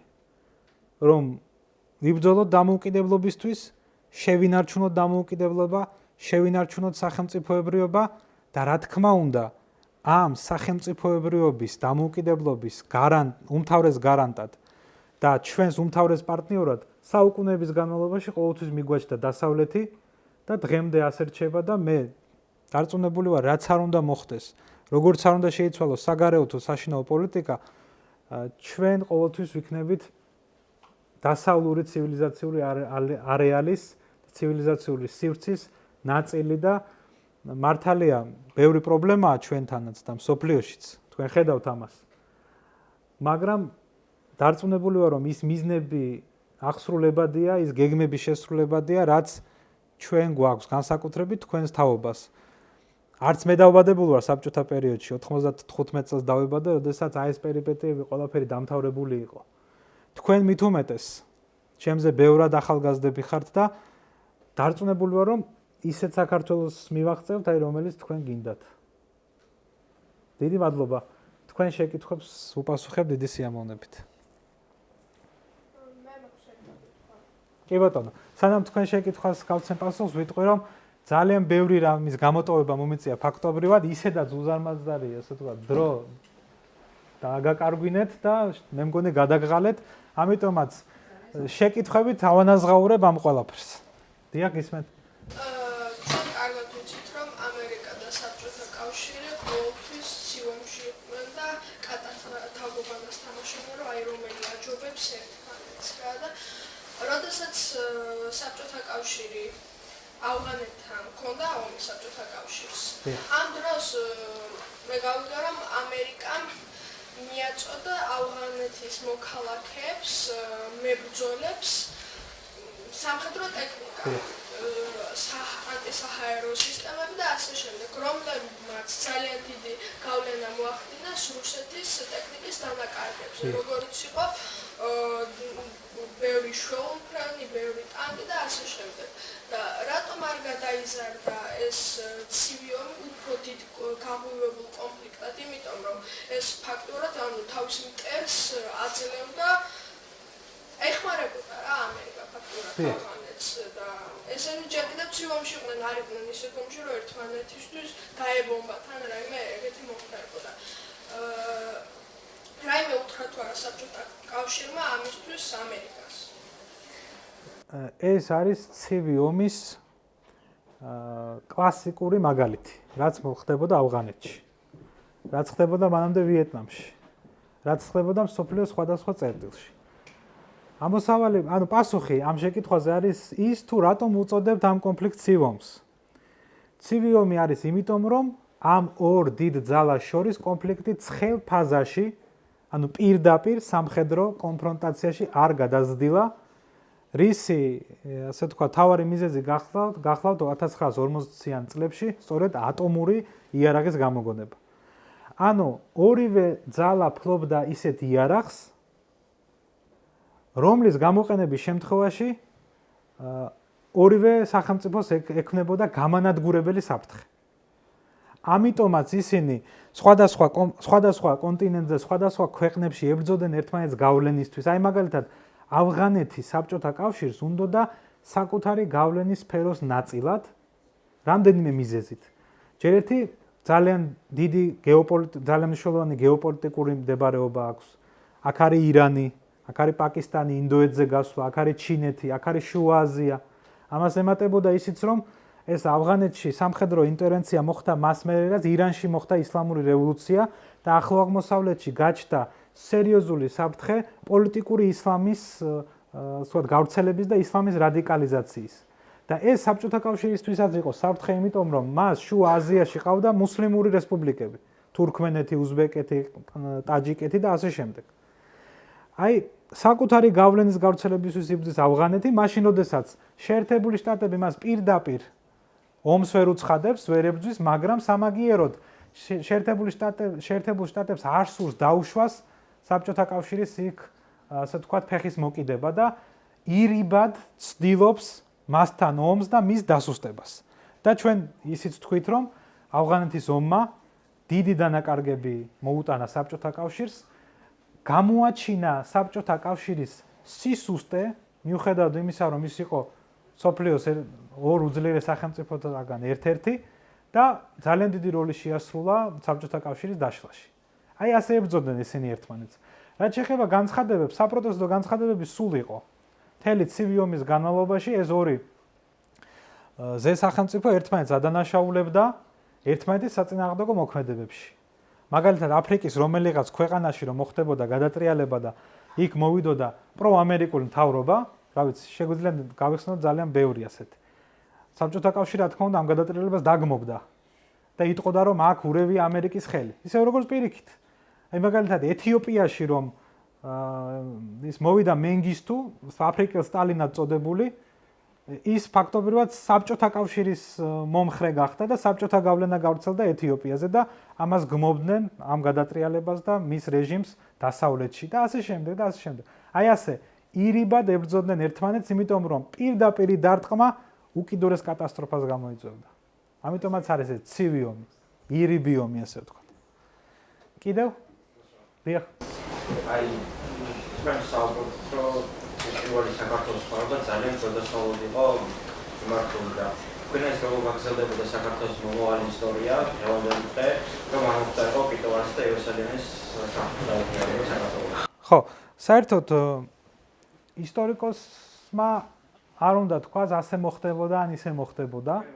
ხო, ეს არ არის ის კილო, რომელზეც ისტორიკოსებმა უნდა ვისაუბროთ, ან ზოგადად ისტორიულ პროცესებს. ისტორიკოს სწავლობს წარსულს და რაც მოხდა, ეს არის, თქვა, ჭყალებში კომფორტი, რომ რაც მოხდა, იმის გაანალიზების საშუალება გვაქვს. მაგრამ არსებობს ისეთი მოვლენები, რაზეც ვარაუდების გამოთქმა თამამად შეიძლება. მათ შორის არის ეს მოვლენა. 92 წლის გადატრიალება იყო კატასტროფული საქართველოსთვის. ეს არის ახლად დაბადებული სახელმწიფო, რომელიც გაეხვია წლების განმავლობაში ეკონომიკურ, სოციალურ და ყველა მიმართულებით ქაოსში. მაშინ მოსწონდა თუ არ მოსწონდა და დღესაც მოსწონთ თუ არ მოსწონთ ის პირველი ხელისუფლება და ზვიად გამსახურდია. ნებისმიერ შემთხვევაში ის იყო ლეგიტიმური მთავრობა, რომელიც აირჩია საქართველოს მოსახლეობის უმეტესობამ, ზვიად გამსახურდია 87%-ით აირჩიეს საპრეზიდენტო არჩევნებზე და პრეზიდენტად იყო მხოლოდ 6 თვის განმავლობაში ფაქტობრივად. ნუ ჯერ პარლამენტმა აირჩია აპრილში, მაგრამ მერე საყოველთაო არჩევნებით აირჩიეს ისევ მაისში. ეს გადატრიალება, ამ გადატრიალებას საქართველოსთვის მოაქვს უკანონობა, არალეგიტიმურობა, მაგალითად აფხაზეთის სეპარატისტული ხელისუფლებისთვის იმის თქმის საშუალება, რომ საქართველოში კანონიერი მთავრობა დასრულდა და დაეცადა ის არ ემორჩილება ამ სამხედრო საბჭოს, კიტოვანისა და სხვების სახით. ამას მოყვა ხანგრძლივი ეკონომიკური კრიზისი, ამას მოყვა ხალხის ქონების დატაცება. ამ გადატრიალების შედეგად მოსული მთავრობა და მასთან დაახლოებული პირები ინაწილებენ და იტაცებენ იმ ქონებას, რომელიც ასე ვთქვათ, მანამდე საბჭოთა პერიოდში არსებობდა და ეხლა უნდა მომხდარიყო მისი ეტაპობრივი გადასვლა კერძო საკუთრებაში. ზვიად გამსახურდია სწორედ ამას ცდილობდა, რომ ნელ-ნელა ევოლუციური გზით მომხდარიყო პრივატიზაცია და არა ისე როგორც რუსეთში. ანუ ამ გადატრიალებას მოყვა აფხაზეთის ომი, სამოქალაქო დაპირისპირება, ასე შემდეგ და ასე შემდეგ. რა თქმა უნდა, ეს გადატრიალება რომ არ მომხდარიყო, საქართველოს დიდი ალბათობით დღეს ბევრად უფრო წინ იქნებოდა. იმიტომ რომ იმ გადატრიალებამ ჩვენ რამდენიმე 10 წლეულით დაგხვია წინ და ჯერ კიდევ არ ვართ გამოსულები იმ, ასე ვთქვათ, კრიზისიდან.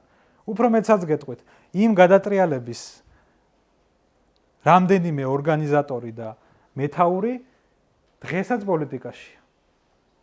ადამიანები, რომლებმაც ჩაცხრილეს საკუთარი თანამოქალაქეები, დღესაც პოლიტიკაში არიან. ანუ ჩვენ ჯერ კიდევ ვერ გამოსულვართ იმ გადატრიალების შედეგებიდან სამწუხაროდ. თუ კი ოდესმე აი მართლაც ახალი თაობა მოვა ხელისუფლებაში და არა ისინი, რომელთაც აქვთ ჯერ კიდევ საბჭოთა აზროვნება, უპირველეს ყოვლისა იმ გადატრიალების შეფასება უნდა მოხდეს, როგორც სახელმწიფოს წინააღმდეგ ჩადენილი დანაშაულის. არაფერს. კიდევ ხომ არ გვაქვს შეკითხვა.